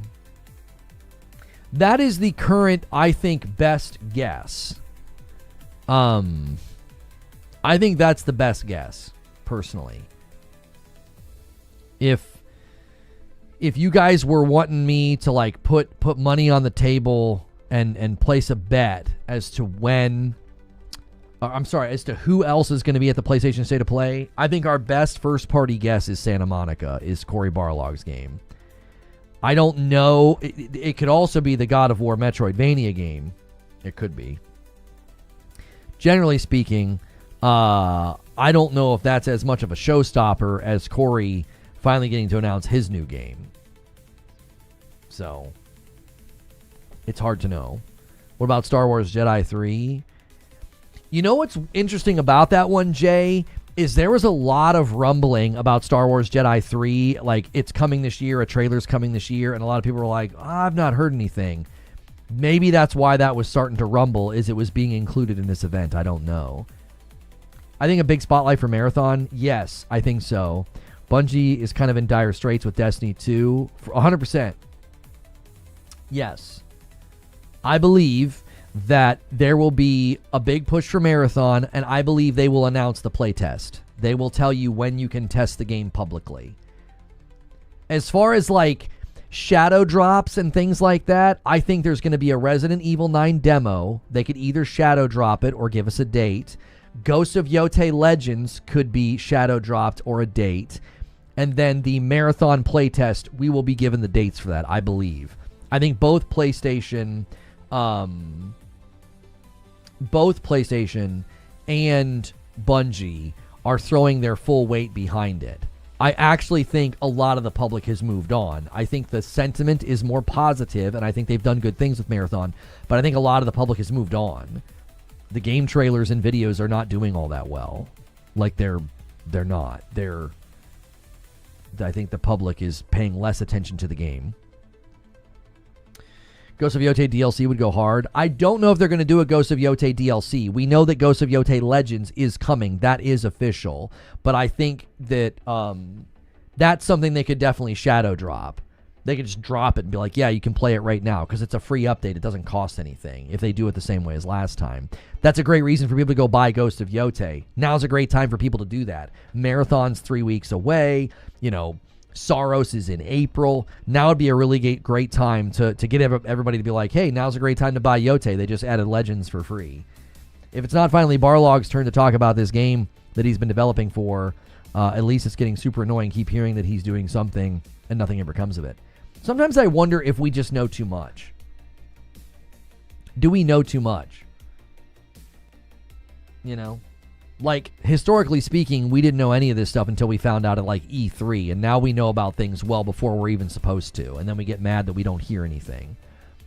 It's like you overhear your parents saying they're going to buy you a really cool present, and you're not supposed to hear it, and then you spend all the days and weeks leading up to getting it just frustrated that they haven't given it to you yet. If you wouldn't have known that they were doing it, you wouldn't be frustrated. Does that make sense? Yeah, the God of War Metroidvania, according to Nate the Hate, they were considering it as a multi-platform release. He said he doesn't know what they decided. So, the character previews don't give you much to get hyped for, so I think the vid doc will have to hit pretty hard tomorrow as well as that roadmap. I think the biggest thing that will change public opinion about Marathon is letting people play it. I think that's what changed Arc Raiders. Arc Raiders, everybody was kind of on. They were like, I don't know. Extraction, maybe, I don't know. And then everybody got to play it, and then all the Arc Raiders videos started getting more viewership because the public sentiment changed. That's the only thing that's going to change. I don't think public sentiment is being changed by the vid doc and by the trailers, because the only people watching those are the people that were already kind of interested. The rest of the public has moved on. The viewership for the vid doc and other elements, they're not getting great engagement. And I think it's because people have largely, I think they've checked out. I think they've largely checked out on it. So the only way you're going to change people's minds about Marathon is everybody's going to have to play it. And based on everything we're hearing out of China, there was a China preview event, like a Chinese preview event of the game. I don't think the public's going to flock to it.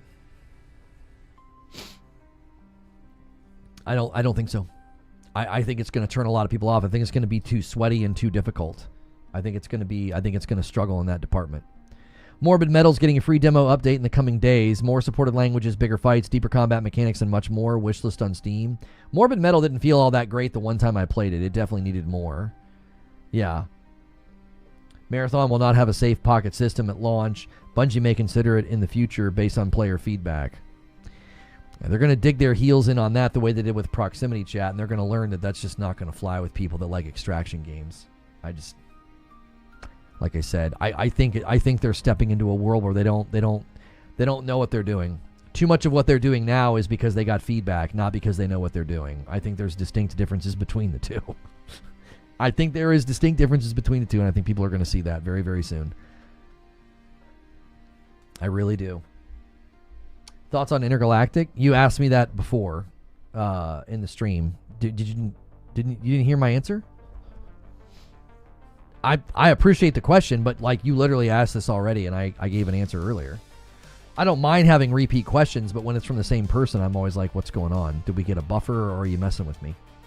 I'm not sure if 2D God of War game is big enough to end the show. Oh, no, it's not a showstopper, Ken. Not by a long shot. It could be earlier in the show, and then maybe that's how they get everybody surprised.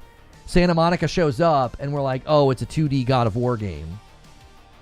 And we're thinking, oh, okay. And then you end with them coming back out again, and you announce Cory Barlog's game. Maybe.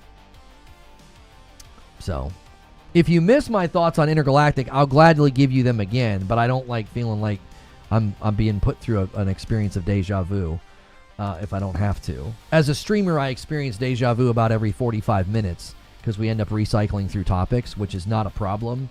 But if I can avoid it, I try to avoid it.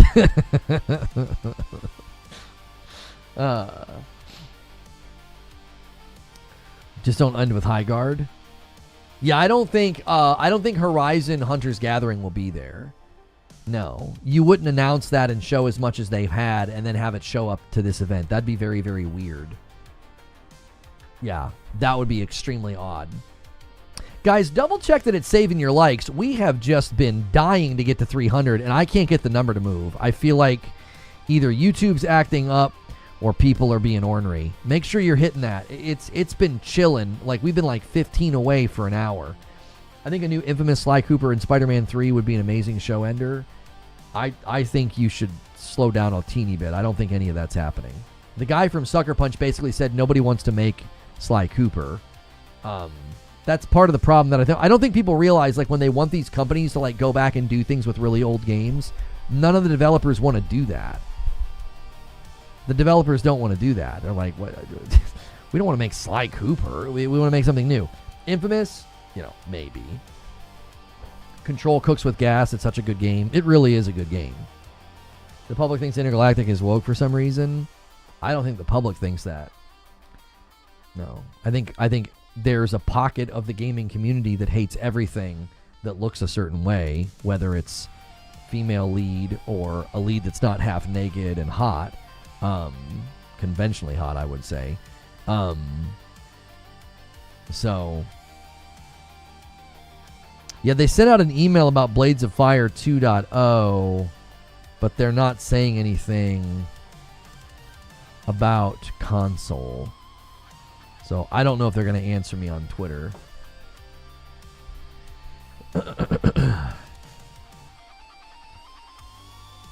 No one wants to make Killzone either. I think you're always going to struggle with that. You're going to struggle with being like, I really, really love this thing. Can you go back and make this really, really old thing? I think companies like to move on to new projects. Like kind of what we were talking about earlier where, you know, if like a music artist suddenly changes their style and you're like super disappointed and you don't listen and you're not interested, right? A lot of the times when companies do this, people lose interest. Like when Guerrilla decided to do Horizon instead of Killzone, right? People were pretty upset. They wanted more Killzone. I think that's vastly different than what they're doing with like Horizon Hunters Gathering. If suddenly Guerrilla came out after the third Horizon game and they were like, hey, we're going to do a shooter now. We're going to kind of go back to some of our roots. I'd be like, cool.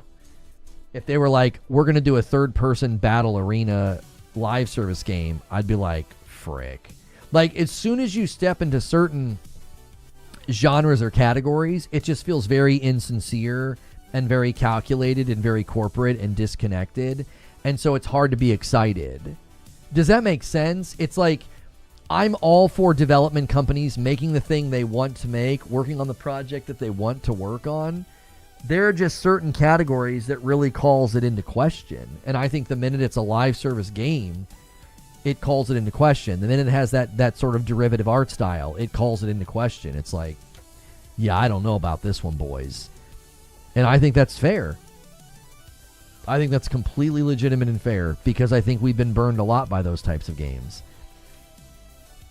It's not like what happened with the latest Call of Duty game, the campaign. I got to play Marathon, and from what I've played, I think it's a fun game. Also, do you think we will see anything from the new KOTOR game? No, it's too far out to see anything with the KOTOR game. That was literally a cinematic teaser. We're not going to see anything for that game for a long time. I honestly think that trailer. I honestly think that trailer was a bad not a bad idea. I don't like trailers like that. I think trailers like that are because Disney wants to constantly leverage Star Wars for marketing. They didn't announce that because they're like, oh man, we can't wait for you guys to play this game. It was, we need Star Wars to be in front of people. There's so many other Star Wars projects that were like, what's going on with that? What's going on with that? Star Wars as a brand, Disney as a company has proven they'll just announce something just so everybody talks about Star Wars, whether it's Star Wars Eclipse or the KOTOR game that they did. There have been a handful of others. The way they pushed Jedi Survivor out the door before it was ready. I think Disney treats Star Wars really, really poorly. And so I think that trailer that trailer is just one more step in a long line of steps of them mistreating the property. So Jason Momoa will star as the lead in a live-action Helldivers movie. That's gonna be an Oscar. That's the movie. That's the best movie that year. That's amazing. I can just already feel it. I mean, y'all know how I feel about Momoa. You know what I'm saying? I'm a happily married straight man, but I like Momoa. I'd let him carry me around. Okay, that's awesome. That's great. He's a perfect fit for that too. He's so cheesy. He's a goofball. The sequel trilogy actually destroyed the entire story of Star Wars. Oh yeah. We don't need to go into that discussion, but yeah.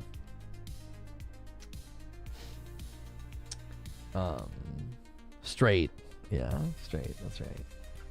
What I would love to see from a State of Play is a Jak and Daxter series reboot.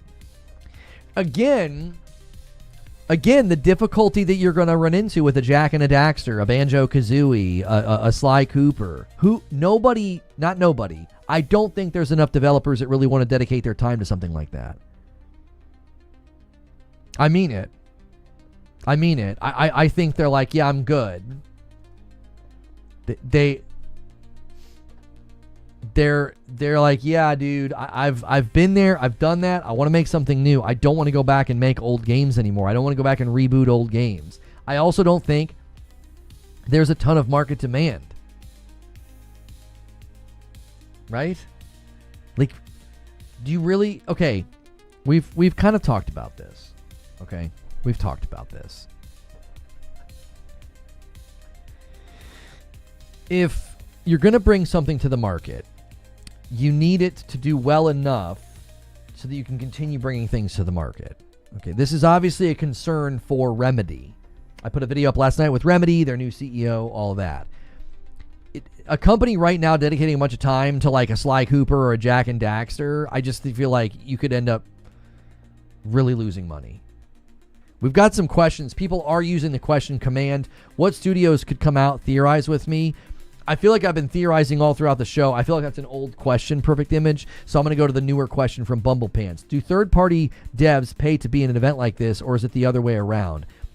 I actually don't know the answer to this question. I do not know the answer to this question. I would imagine that it's mutually beneficial, so it's more of a partnership. Like, I would imagine, this is me theorizing, that PlayStation goes out and says, hey, we're doing a big event. We'd like to have you in it. We know your game is coming out. What could you give us? I think it's like a mutually beneficial thing. Like, it helps PlayStation to have a bunch of games, especially third-party games, because that's where they make a ton of their money. And it helps the third-party games to be promoted at a big event. Like, I think it's a symbiotic relationship. I don't think they're like, yeah, you better write a check. I think they both benefit from it. So I think they probably seek out games and companies that they either have good relationships with or they feel like the property has good synergy with their audience. I've watched Remedy's latest Investors webcast, and these are the notes I took from it. One of the founders and now the current, from one of the founders and now current CEO. Okay, what do we have here? Short and medium-term plans are unchanged. Plans to expand to major international markets like Brazil and China. Internal work culture is shaped by the creatives and was a critical part of the choosing process. Doesn't expect major changes on that end. Remedy is focused to be known as bold and creative, a highlight in the industry. New CEO is meant to bring self-publishing experience. Control Resonant will have a huge marketing effort. More news soon, probably today, probably tomorrow. Control Resonant will release before GTA 6, not said directly, but you can guess easily. FBC Firebreak will still be online. No news on Max Payne. Communications come from Rockstar. Control Resonant doesn't use generative AI at all. Yeah, none of that really puts my concerns to bed. It sounds like they know what people are concerned about, and they're trying to quiet the concern, which obviously could be genuine, but it could also be a way to chill out, the public, and a way to chill out, the shareholders. Asking for a remake of those games is asking for a remake of The Goonies. Everybody loved it, but we don't need a new one. I want Ben Studios to remaster the original Siphon Filter trilogy. I think Control Resonant is going to be one of the best games this year. I really do.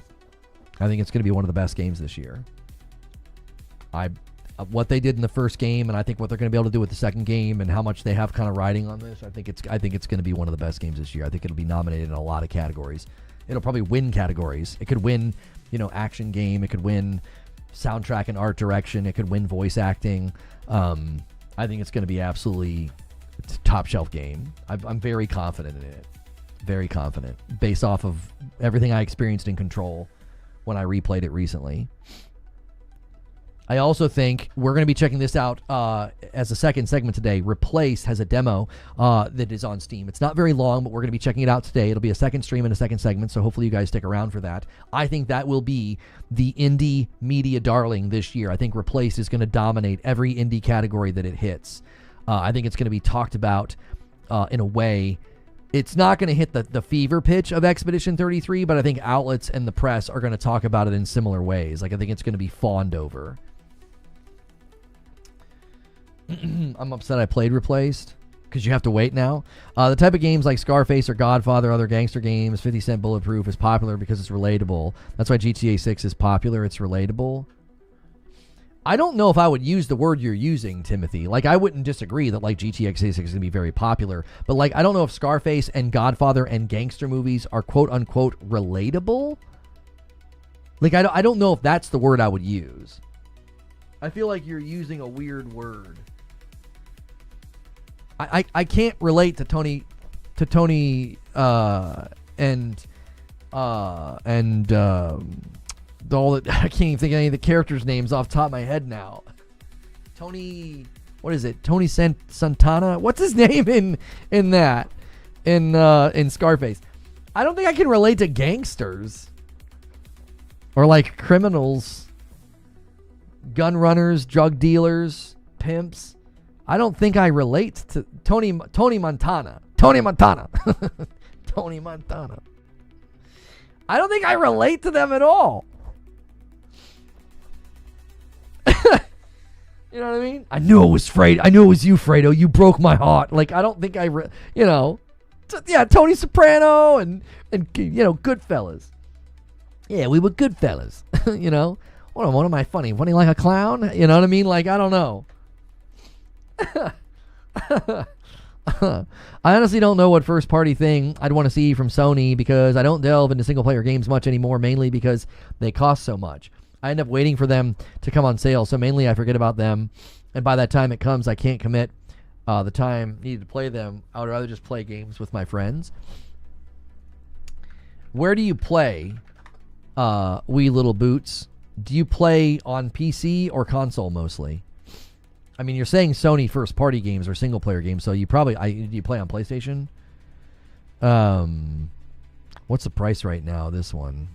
Oh, I was gonna say you should check out Control, but it's not on sale anymore. Control was like $4 on Steam. I don't know what it is now on PlayStation. Control PlayStation Store. Control Ultimate Edition is $6 on PlayStation right now. Homies, if you have a PlayStation and you have not played this game yet, the only question I have is, what the frick are you doing? It's $6. Buy this game. Support Remedy. They need our support right now. They need us.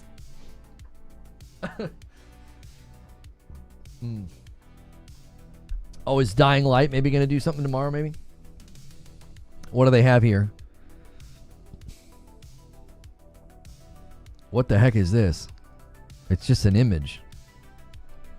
So Dying Light tweeted this image with eyeballs today, about an hour and 15 minutes ago. Synth Potatoes thinking maybe a horde mode.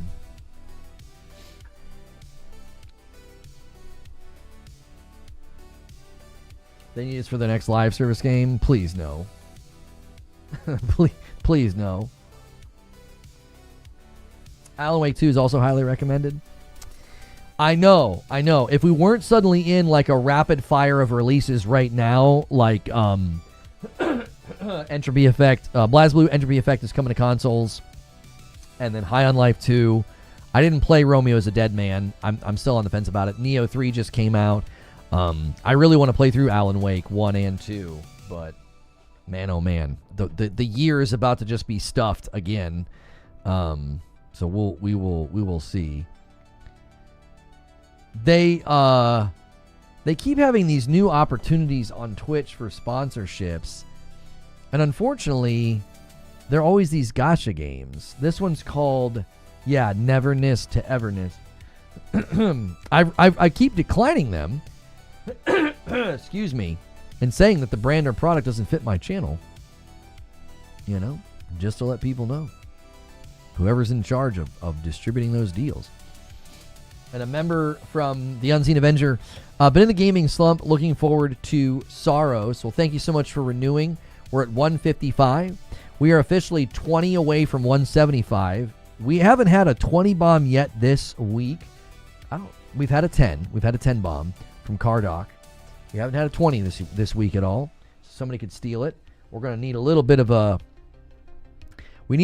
resurgence there in that member count, whether it's people paying for their own or gifting. It is dropping quite a bit, and we still do Green Room in the Discord, and we do that Friday. We do the Saturday night stream now instead of Friday. We do the stream with Madam every single week when we hit that goal. And the gravity gun in No Man's Sky is looking like people are having a lot of fun with it. You can grab boxes as well as throw them.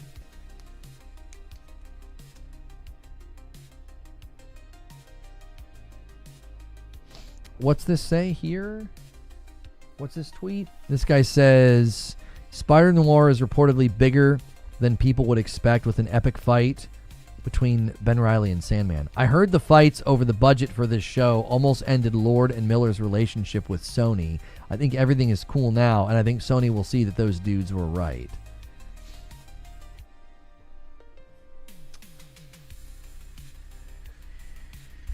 So you don't relate to Han Solo then? No, I don't think people really relate to Han Solo. I think they think he's cool. I think there's a difference, right? Yo, thank you so much for a VIP RHC. Well, I'll just call you Mark. Mark! This is Best Gaming News on YouTube. Thank you so much, Mark. Let me bump the line with that VIP renewal. I don't know if I would ever say that when I watched Star Wars, I related to Han Solo. I related more to Luke Skywalker. You know? Nobody really thought much of him. He was a kid. He ends up being the hero. Han Solo is like cool. He's like the cool kid that you like look up to. You're like, oh, he's so cool with his leather jacket and his, you know. But I'm not like, oh, I really relate to Han Solo. Owing people money and smuggling and being a scoundrel. Like, I don't know. I wonder if we're using the word in different ways. You know what I mean? Are we using the word in different ways? Like, are you using it and mean something different than I'm meaning or something? Tides of Annihilation release date? Maybe. I think Tides of Annihilation's got performance problems in the trailers, which I think is a concern. I've said since the first time I set eyes on that game that I was worried about performance. There's just so much going on. There is just so much going on in the trailers. Particle effects, movement, everything. I'm always like, oh boy, that. And then when you see performance issues in the trailer, it's like, oh wow, yeah, that's definitely something. You know,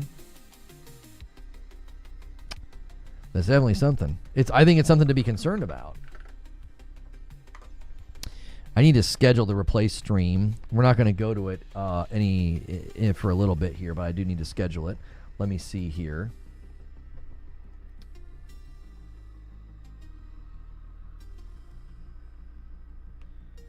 Yeah, I think I'm going to go with...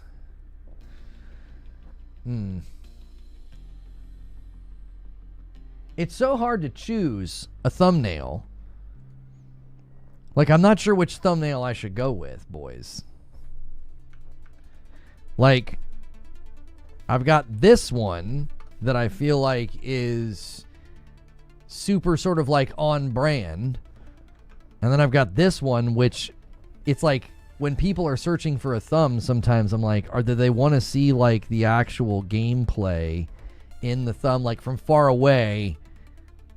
Which one would you click on? I feel like the one with the gameplay looks so clean. I feel like that's the one. You know what I mean? Hopefully PSSR 2 fixes some of the problems with Tides of Annihilation. PSSR 2 isn't necessarily going to fix anything. You know what I mean? PSSR 2 is going to give you maybe a little bit of headroom. Does that make sense? Like, I don't know. I don't click unless it's a smiling Lono face. You click today. I'm not on the thumbnail.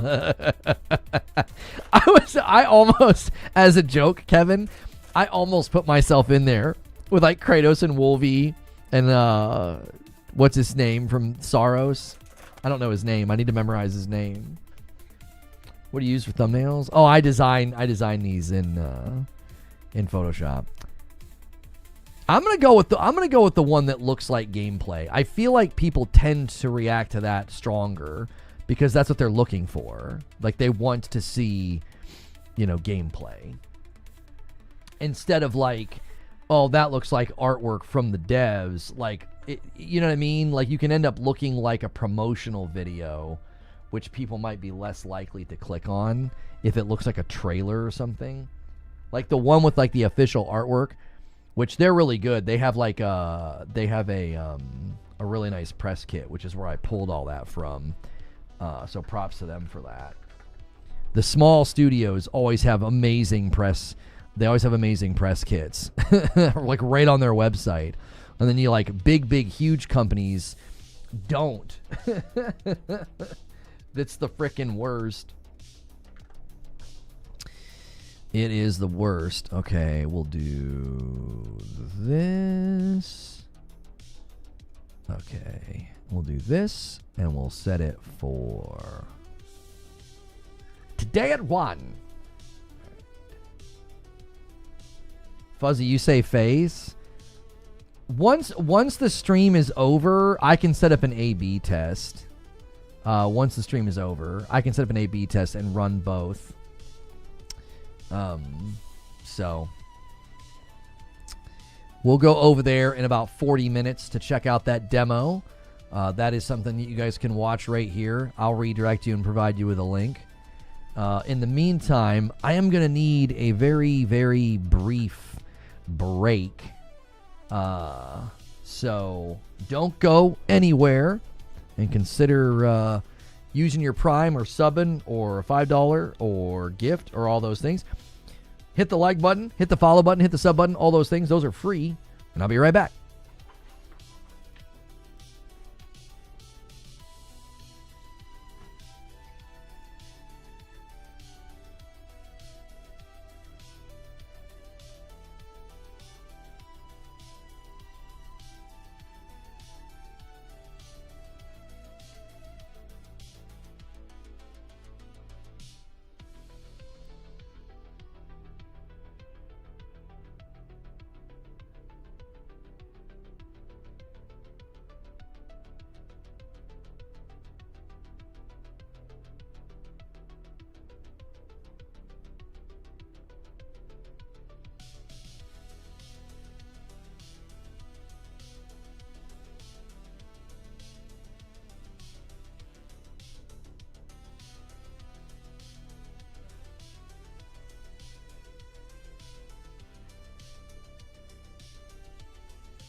Okay.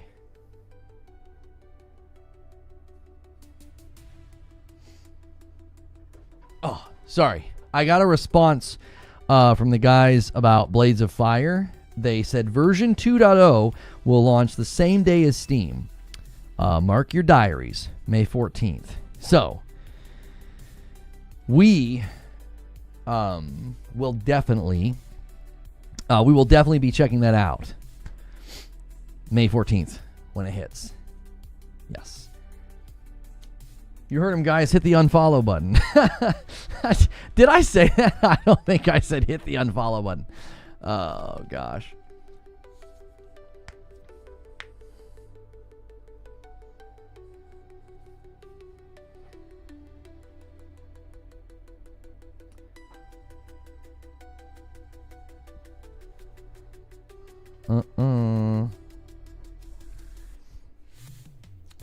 No Man's Sky had a big update today. Yes, they did. You might have seen this. There is a gravity gun in the game now. So, yeah. There is a gravity gun in the game. If you're wanting a reason to go back to No Man's Sky, boys. That is something. They said, thank you so much for the love and support. Yeah, I said I will definitely be revisiting in May for the 2.0 update. I always felt the game could level up and be worth a second look. It had a lot of potential. I really did. I felt like Blades of Fire had a lot of potential. This could really, maybe even propel them to build a better sequel. Because I feel like they had some really cool ideas. They had some unique ideas. Their combat had like a weightiness to it and like a punch that I really liked. I really thought it was fun. I think it's on the channel right now. Let me see here.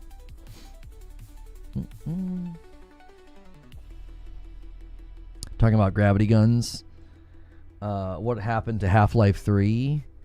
I don't know. Were they messing with people with were they trying to catch leaks or something? That whole thing was so weird. Blades of Fire. Yeah. So I did a Blades of Fire stream a while ago. Here's the stream that I did about 8 months ago. And man, oh man, did I feel like this game had potential. Let me see if because you did this thing. You didn't have to do this part if you didn't want. I'm wearing the Wolverine shirt. What are the odds? 8 months ago. Talk about an inception. So people didn't like this part. They did not like this part with the blacksmithing. It kind of turned people off.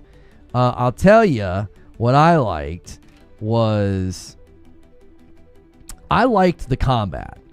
There were different weapons. That move right there was so satisfying. You could kind of charge up, and they would, if you did it right, wham! You could you could just absolutely obliterate those guys. And he caught me off guard. I got a little too anxious to do it again, and I missed that time. Ooh, that was a good dodge though. You see what I'm saying? There's a weight, and see, he's adapting. He's 100% adapting to me. There we go. And now we're gonna no. So, ooh, that was pretty good. See what I'm saying? You see what I'm saying? Like, I really, really feel like this game has a lot of potential. There's a weight, and there's different weapons. And see, now I've got my sword out. I think you're, like, supposed to switch. I think you can carry 2 weapons at a time. That's my memory, so you can carry 2 weapons at a time. So, I'm telling you, mark the calendars. I'll check it out on May 14th. We might even end up streaming it that day. I've kind of been in that game's corner for a while. It didn't do the best. It didn't get the best reception, which I thought was unfortunate. And it was because it lacked some polish, and there were some definite rough edges. So,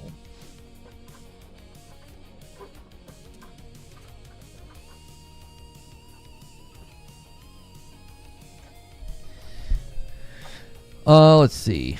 Jason Momoa will star in the Helldivers movie. That's like actually hitting the news cycle now. It's like hitting the news cycle now. Keeley is tweeting about it. So it's real. It is real. Yeah.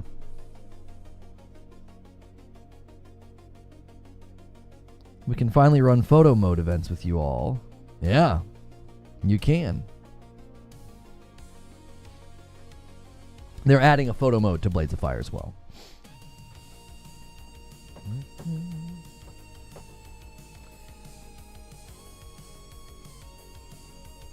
Anything leaked yet? Been 2 days? No, I'll tell you something about a PlayStation State of Play. They're not very leaky. They aren't. One of the reasons they're not very leaky, at least anymore, they don't pre-upload them. So what was happening the one time like somebody like nailed like every single piece of the State of Play or the showcase or whatever the heck it was. They uploaded like the whole thing, and they were going to premiere it. And when you upload the whole thing, anybody on the back end of YouTube can see it. So that's what happened. I think now I think they streamed them now. So it's pre-recorded.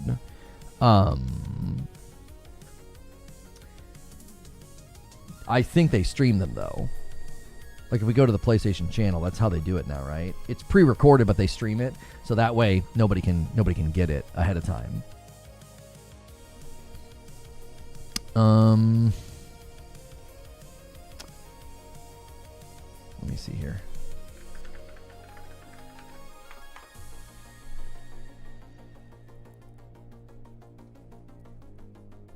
Yeah. This is a with a live chat and everything. Yeah, I believe that this is a live stream. This is not a premiere. I believe when it's a premiere, doesn't it say something different? I think. You have a prediction about SOCOM? I do not have a prediction about SOCOM.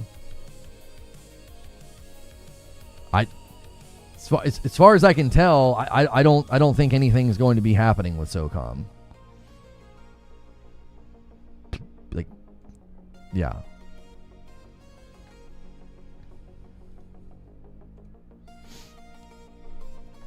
I don't know who would make it. I mean, I don't know. I think if you were going to do a live service game and you want to do something with SOCOM, I think that they could certainly try to do something with SOCOM in the vein of like maybe Extraction or something, to try to capitalize on that. I just think that's the biggest problem right now, is that if you try to come into the market with something that's already kind of becoming saturated and kind of becoming the new thing, like what people did with Fortnite, you could be just like all the games that tried to do the Battle Royale thing and, you know, they got basically drowned. Does that make sense? Like you could certainly do like some kind of an Extraction SOCOM and maybe it would have a chance. But again, I think the risk you take is you're setting your sights on a genre that could potentially become very saturated very, very soon. Look, here we have another game. We have another game here. Do you want to know why people are getting tired of this art style? We have another game coming out, like a 5v5, like capture the flag game.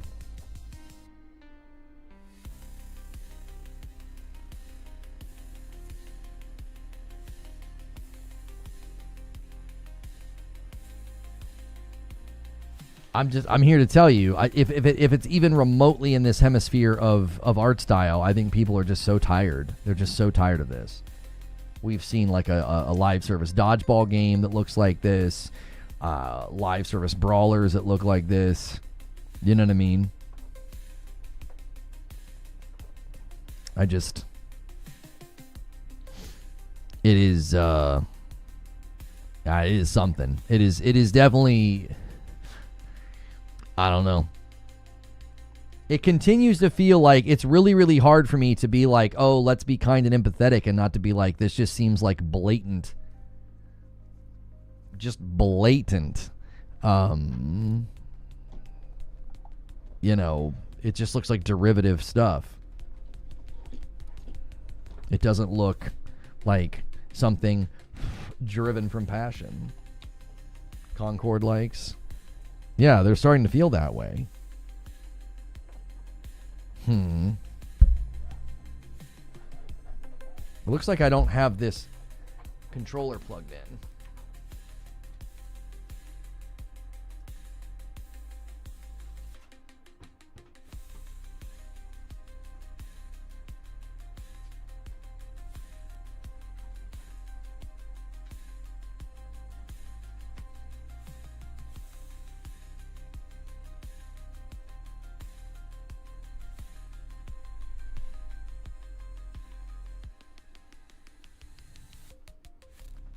Okay.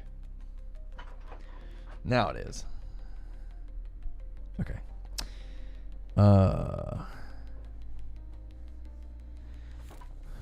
I'm assuming, Sven, you can play replace with a controller, or do you have to play mouse and keyboard?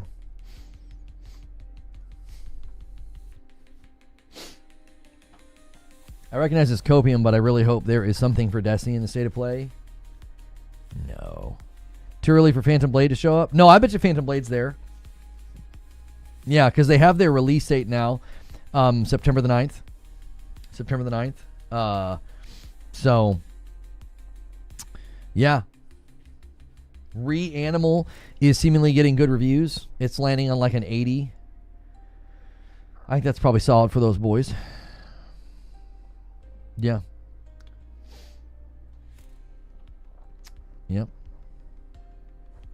Helldivers movie date released. Like what, 2027? Helldivers is kind of having their moment. They're having a little bit of a comeback moment. Overwatch is having a little bit of a comeback moment. A lot going on, boys. a lot of little comeback moments going on all of a sudden. You know what I'm saying? Replaces best with a controller. Okay, good. What's this Mugenics game and why is it popping off? So if you're curious about Mugenics, it is from the guy that made Binding of Isaac, and he is, but for many people, he is like gaming royalty. They consider him to be, you know, a good game developer and, you know, creative guy. And Mugenics is his latest game, and it is obviously gone crazy. I don't even know. Let's see. Steam top sellers. Let's see here. No. All right. Where is it ranking? Is it pulling? Is it in the top 100? Let's see. It's not a very expensive game, so the top selling is done by revenue. So that's kind of surprising. I figured I would see it in the top charts. Just given the way it's been received and the way people are talking about it, I figured it'd be in the top 100. I'm not seeing it. So I'm not sure where it's landing. Like when I go here, top sellers, it's at the top and it says like it's super relevant or whatever, but this isn't the one I was looking for. It's overwhelmingly positive, 4,000 votes. It has a 96%. So people seem to be really, really liking it. It's got like 70,000 players already. Maybe it'll climb over the weekend. Yeah. I wish I would have played this yesterday. I had considered it, and I don't know why I didn't. It fell off my radar. But people are loving it. So we're gonna be playing the Replaced demo today for that reason, because like I'm anticipating people absolutely loving Replaced. So both Mugenics and Replaced are probably gonna be like two of the big indie players this year. Yeah. Yo, what's good, C's? Wonder if Kim Kardashian will have another comeback moment. Stop. Me personally, I still have faith that God of War Greek Saga Remaster Collection or God of War Trilogy Remake. Yeah, there was a lot of smoke around that, and then nothing came of it. You know what I mean? You should come up with another game to describe all of the Concord-like games which started their development before or during the pandemic. The one-to-one comparison to Concord, I get, but there is so much of more of an underlying issue. Yeah, I don't think it's a coincidence, Vaughn, that they all started development somewhere between 2018 and 2021. I think in that realm of time, like everybody was deciding they were going to make a game that looked like that. And I don't understand it. You know what I mean? I mean, I do understand it, but I don't understand it. It's like, y'all had to know this was a bad idea. You think you're the only one with that idea? Intergalactic makes an appearance tomorrow? No, I don't think so. Intergalactic's too far out. I think Intergalactic's going to get the Wolverine treatment, and I believe it will show up at the Game Awards with gameplay, and then they'll say fall of 2027. That's my current theory for Intergalactic. Helldivers movie director is Justin Lin, who directed Fast and Furious. The producer is Hutch Parker and Assad Kisselbosh, who worked on Tlu and Twisted Metal shows. Are also working on Horizon and God of War. Nice. You love Mugenics. You played for like 4 to 5 hours yesterday. You're like 2% through the game. I'm really hoping that it lands on console. It seems like the perfect game to play on my Portal. Like, I'm just not going to come in the office to play Mugenics. You know what I mean? I like to play on my couch. Like, I literally have to come in here and like turn the lights on and sit in this chair and like sit here at like Command Central where I stream to play a game like Mugenics. Now, on Saturdays, I come in here to play because the kiddos have claimed the living room, and they both play Fortnite. And so I come in here to play and to work on games and things that I'm currently, trying to progress through. But the evenings, Madam and I are playing Pow World in the evenings, and I think we've played for over 10 hours. We got to about the 10-hour mark in Core Keeper, and we didn't like it. We've gotten to the 10-hour mark in Pow World, and we're loving it. We're just trying to kind of figure out what we're supposed to do now. I think I went through the quests like really fast, and we're really strong. So I had to make that ring where like you don't kill the animals if you want to capture them. You take them down to like the mercy ring or whatever it is. But yeah, we're really enjoying it. But sometimes before we play something in the evenings together, like we played Borderlands together, Borderlands 4. We rolled credits on that last year, and then this year we beat Mario Galaxy 1 and 2, and then we tried Core Keeper, and I just got burned out on Core Keeper. I didn't feel like the loop was directed enough. So the controls need work for a console port. It's best on mouse and keyboard. Oh, okay. I could see that. I could see that being a challenge if there's a lot of click and drag. Do you think they will reveal any Alien games for tomorrow's State of Play? You mean like the franchise Alien? I don't know. Is there rumors of anything? I've not heard anything. Yo, what's good, Dat Peep? Dat Peep! Been ages since I dropped by, brother. Do you have any intention of covering Diablo 4 30th anniversary content revealed later this evening? Cheers. No. Why don't I remember you? Did you have a different username? Your avatar is sort of familiar. Maybe you went by a different username. No, probably not, because tomorrow's going to be... I mean, I could obviously pull it up and talk about it tomorrow during our State of Play waiting room. I've just not paid any attention to Diablo. I just haven't. Alien Isolation 2 or Aliens Fireteam Elite 2 are both in development. Oh, really? The latter has a release target for Q3 2025. I didn't know that. I've not heard that or seen that. Alien Isolation is probably 2027 or 2028. Well, given what you just said, if what you're saying is accurate, I've not heard that, but if what you're saying is accurate, Aliens Fireteam Elite 2, yeah, maybe. I don't know if PlayStation did a lot of marketing for the first one. I don't know. I don't know. The last Alien game was worse than Quantum Error. It was kind of fun throwaway like knockaround game. I played it with Hilly for an evening, but there wasn't much else to say about it. I think the Alien VR game got a lot of praise though. Rogue something. What's it called? Alien Rogue something. It's like it's always on sale. When people say everyone just hates everything and what comes out is awful, I say no, just look at Mugenics and Replace. Everyone is hyping those games. I will share some links. You won't be able to share links. I mean, you'll get bopped. It won't even... Rogue Incursion. Thank you, Sven.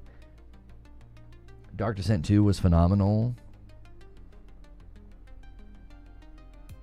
And then you put a 1. Did you mean Dark Descent 1 was phenomenal?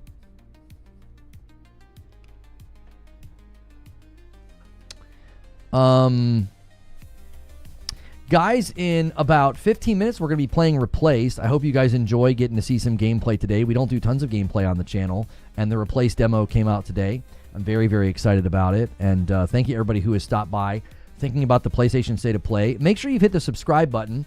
If you want to come back tomorrow, we'll be doing a PlayStation State of Play waiting room, and then we will co-stream it and watch it together. Those are usually really, really fun days.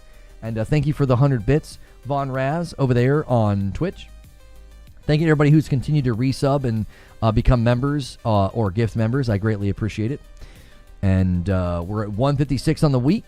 And when you guys get that all the way there, Madam and I stream with you on Saturdays. It's an extra stream where we have her react to gaming news.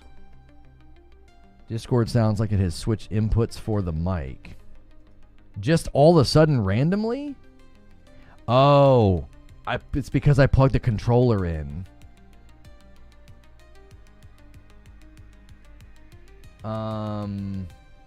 Yeah, it switched to the DualSense. Hang on.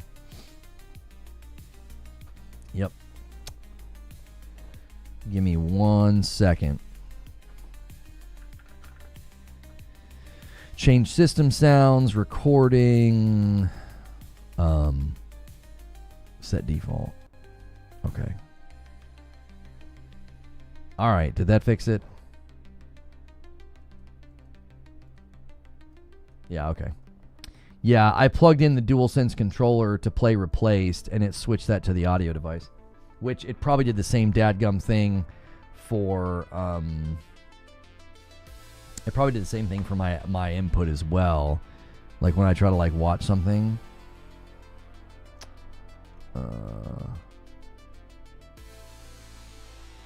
Yeah, it switched that too.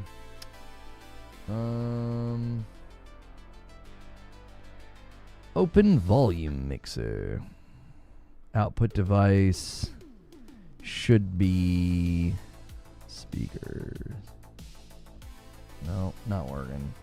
I hate when it does this. I'm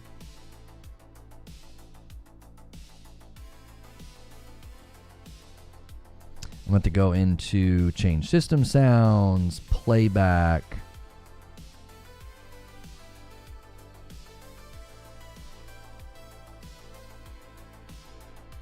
So stupid.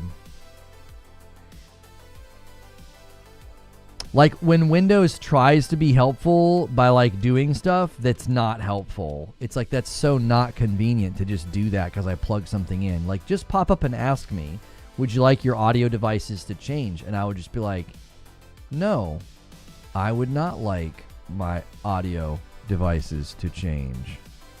There we go. Fixed it. Okay. Thanks for the heads up. We would have gone to go Replaced, and I wouldn't have been able to hear anything. Which, we can kind of test that now to make sure that works too.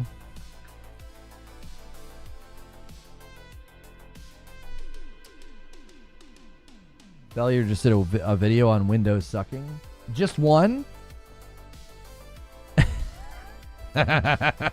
Just one video on it?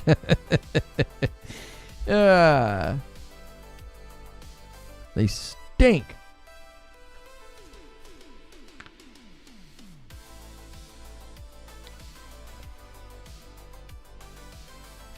Okay, cool. I think it's working. Yeah, it's working. All right, options, graphics, borderless. Yeah, that's fine.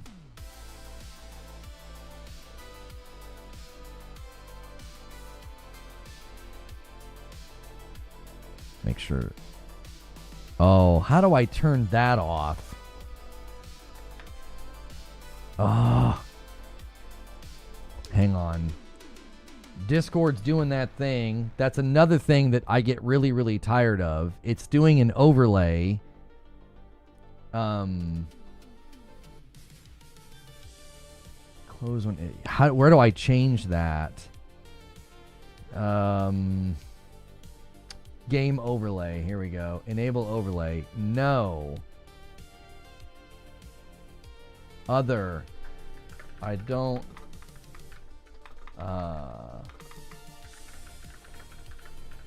I don't like it. F off. Like I've turned that. I have literally turned that feature off so many times.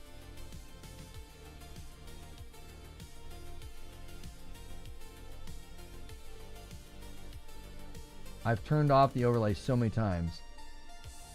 It's like I'll open up a game and then all of a sudden I'm seeing Discord, I'm seeing my face, I'm seeing you guys say stuff, and I'm like, what the frick is going on? It's super annoying.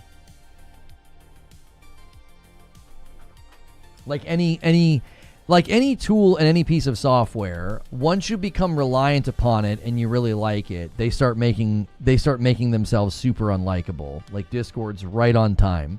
They've continually done things that I just can't stand. Constant pop-ups, wanting me to spend money. You know, here's a free thing that you earned. Here's a free thing this. You know what I mean? I'm getting tired of this good mic. I think we need a stream where you just use the PlayStation controller. Yeah, I'll get right on that for you.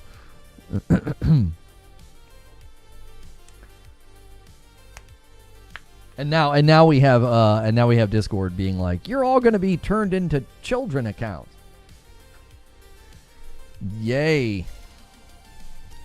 So that they can get a photo of me.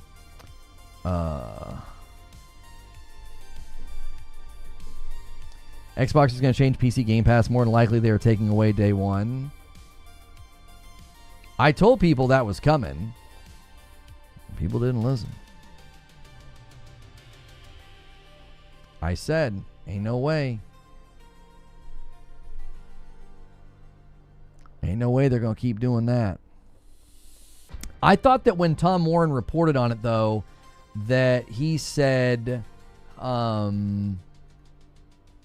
thought he said that they were not going to be doing it anytime soon. They were still seeing growth for PC Game Pass.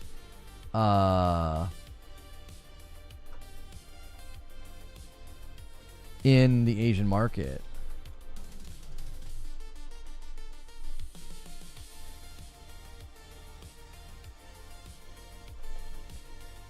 It seemed like that people ran with that story, and then it was like, yeah, no, that we're not doing that. That's not, or not, no, we're not doing that, but like, no, it's not going to happen anytime soon. I don't know.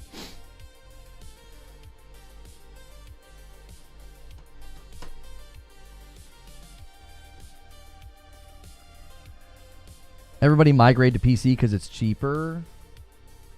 Yeah. If you guys are not going to come to the Replace gameplay stream, do me a favor. I'm going to put a link in chat. We've got a little bit of time before I go to the Replace gameplay stream. I have a video about the Remedy situation. It would be amazing if a bunch of you guys went right now, liked it, commented. If you can hype it on mobile, that'd be super helpful. We were really early on that story. Not a lot of people have really made videos about it yet or talked about it yet. And I really, really want people to know what's going on there. I think it's an important video. So if you haven't done so yet, that'd be super amazing. There's a link in chat. Check that video out. Watch it, like it, comment. I'll be here, when you get back. And then in about 7 minutes, we are going to be going and checking out Replaced. We will be doing that. What is Replaced? A super, super cool, pixel art game, side scroller. It's been known about and talked about for a long time. And there's a demo today on Steam that we're going to be checking out. It's coming out sometime this year. I don't know if they've said the release date yet. I don't think they have.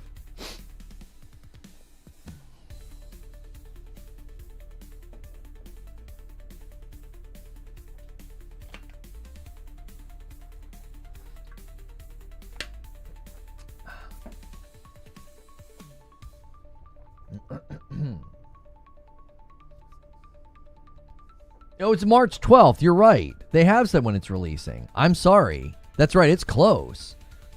Good golly. We are swimming in games, boys. We are absolutely swimming in games. Yeah, it's going to be on Game Pass as well. Yes. Yeah. Game Pass is once again making very surgical strikes with smaller games. They did that last year with Silk Song. I think when they probably booked the deal for Silk Song, it wasn't quite as big as it became. And then they got Expedition 33. Whoever, I'm telling you, whoever's booking these deals for Game Pass, man, they're doing good work because they're not. I don't think they're going after the big AAA games anymore, the big studio games anymore. It's too expensive. They probably had their budget cut a little bit to be like, no, we need you to spend a little bit less, grabbing these huge games. That is, I think, why you're seeing stuff like Replaced and Silk Song and Expedition 33. Silk Song obviously became insane in size and scope. And, over the years, obviously, anticipation really mounted. But, yeah. Somebody's making some smart moves over there. Got to cut back on those big checks. Indeed. All right, so as I said, we're going to switch gears here.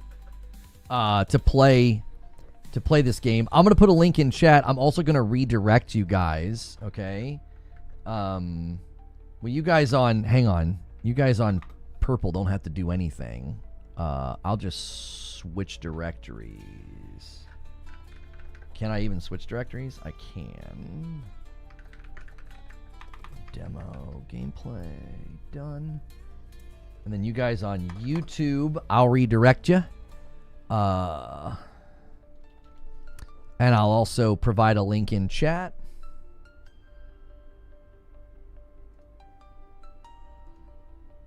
Oh, this will be one of the first times I've done this where, like, I have a lot of things open, like chats and stuff, while I'm going to be playing a game. It shouldn't be a problem, but...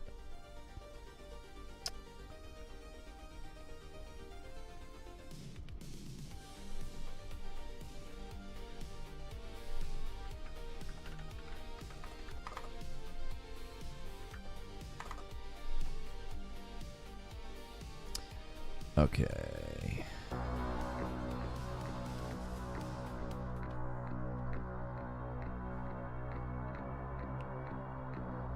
All right.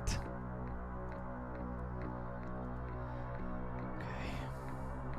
All right, we'll keep the members going. Okay. Make sure if you guys are watching on YouTube, when we go over to the new stream, really help me out with the like count, okay? Go crazy.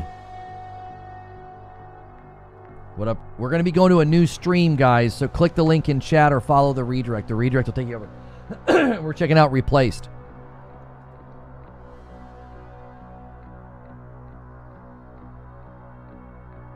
Thank you so much for checking out this video. This is going to be my first time checking out Replaced gameplay. There is a demo on Steam. That is what I will be playing.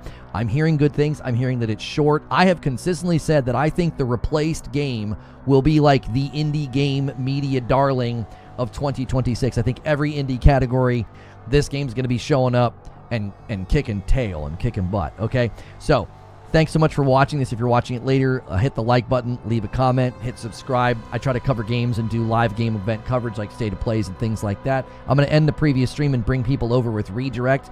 We were doing a State of Play prediction stream, and we will be co-streaming that tomorrow. Let's check.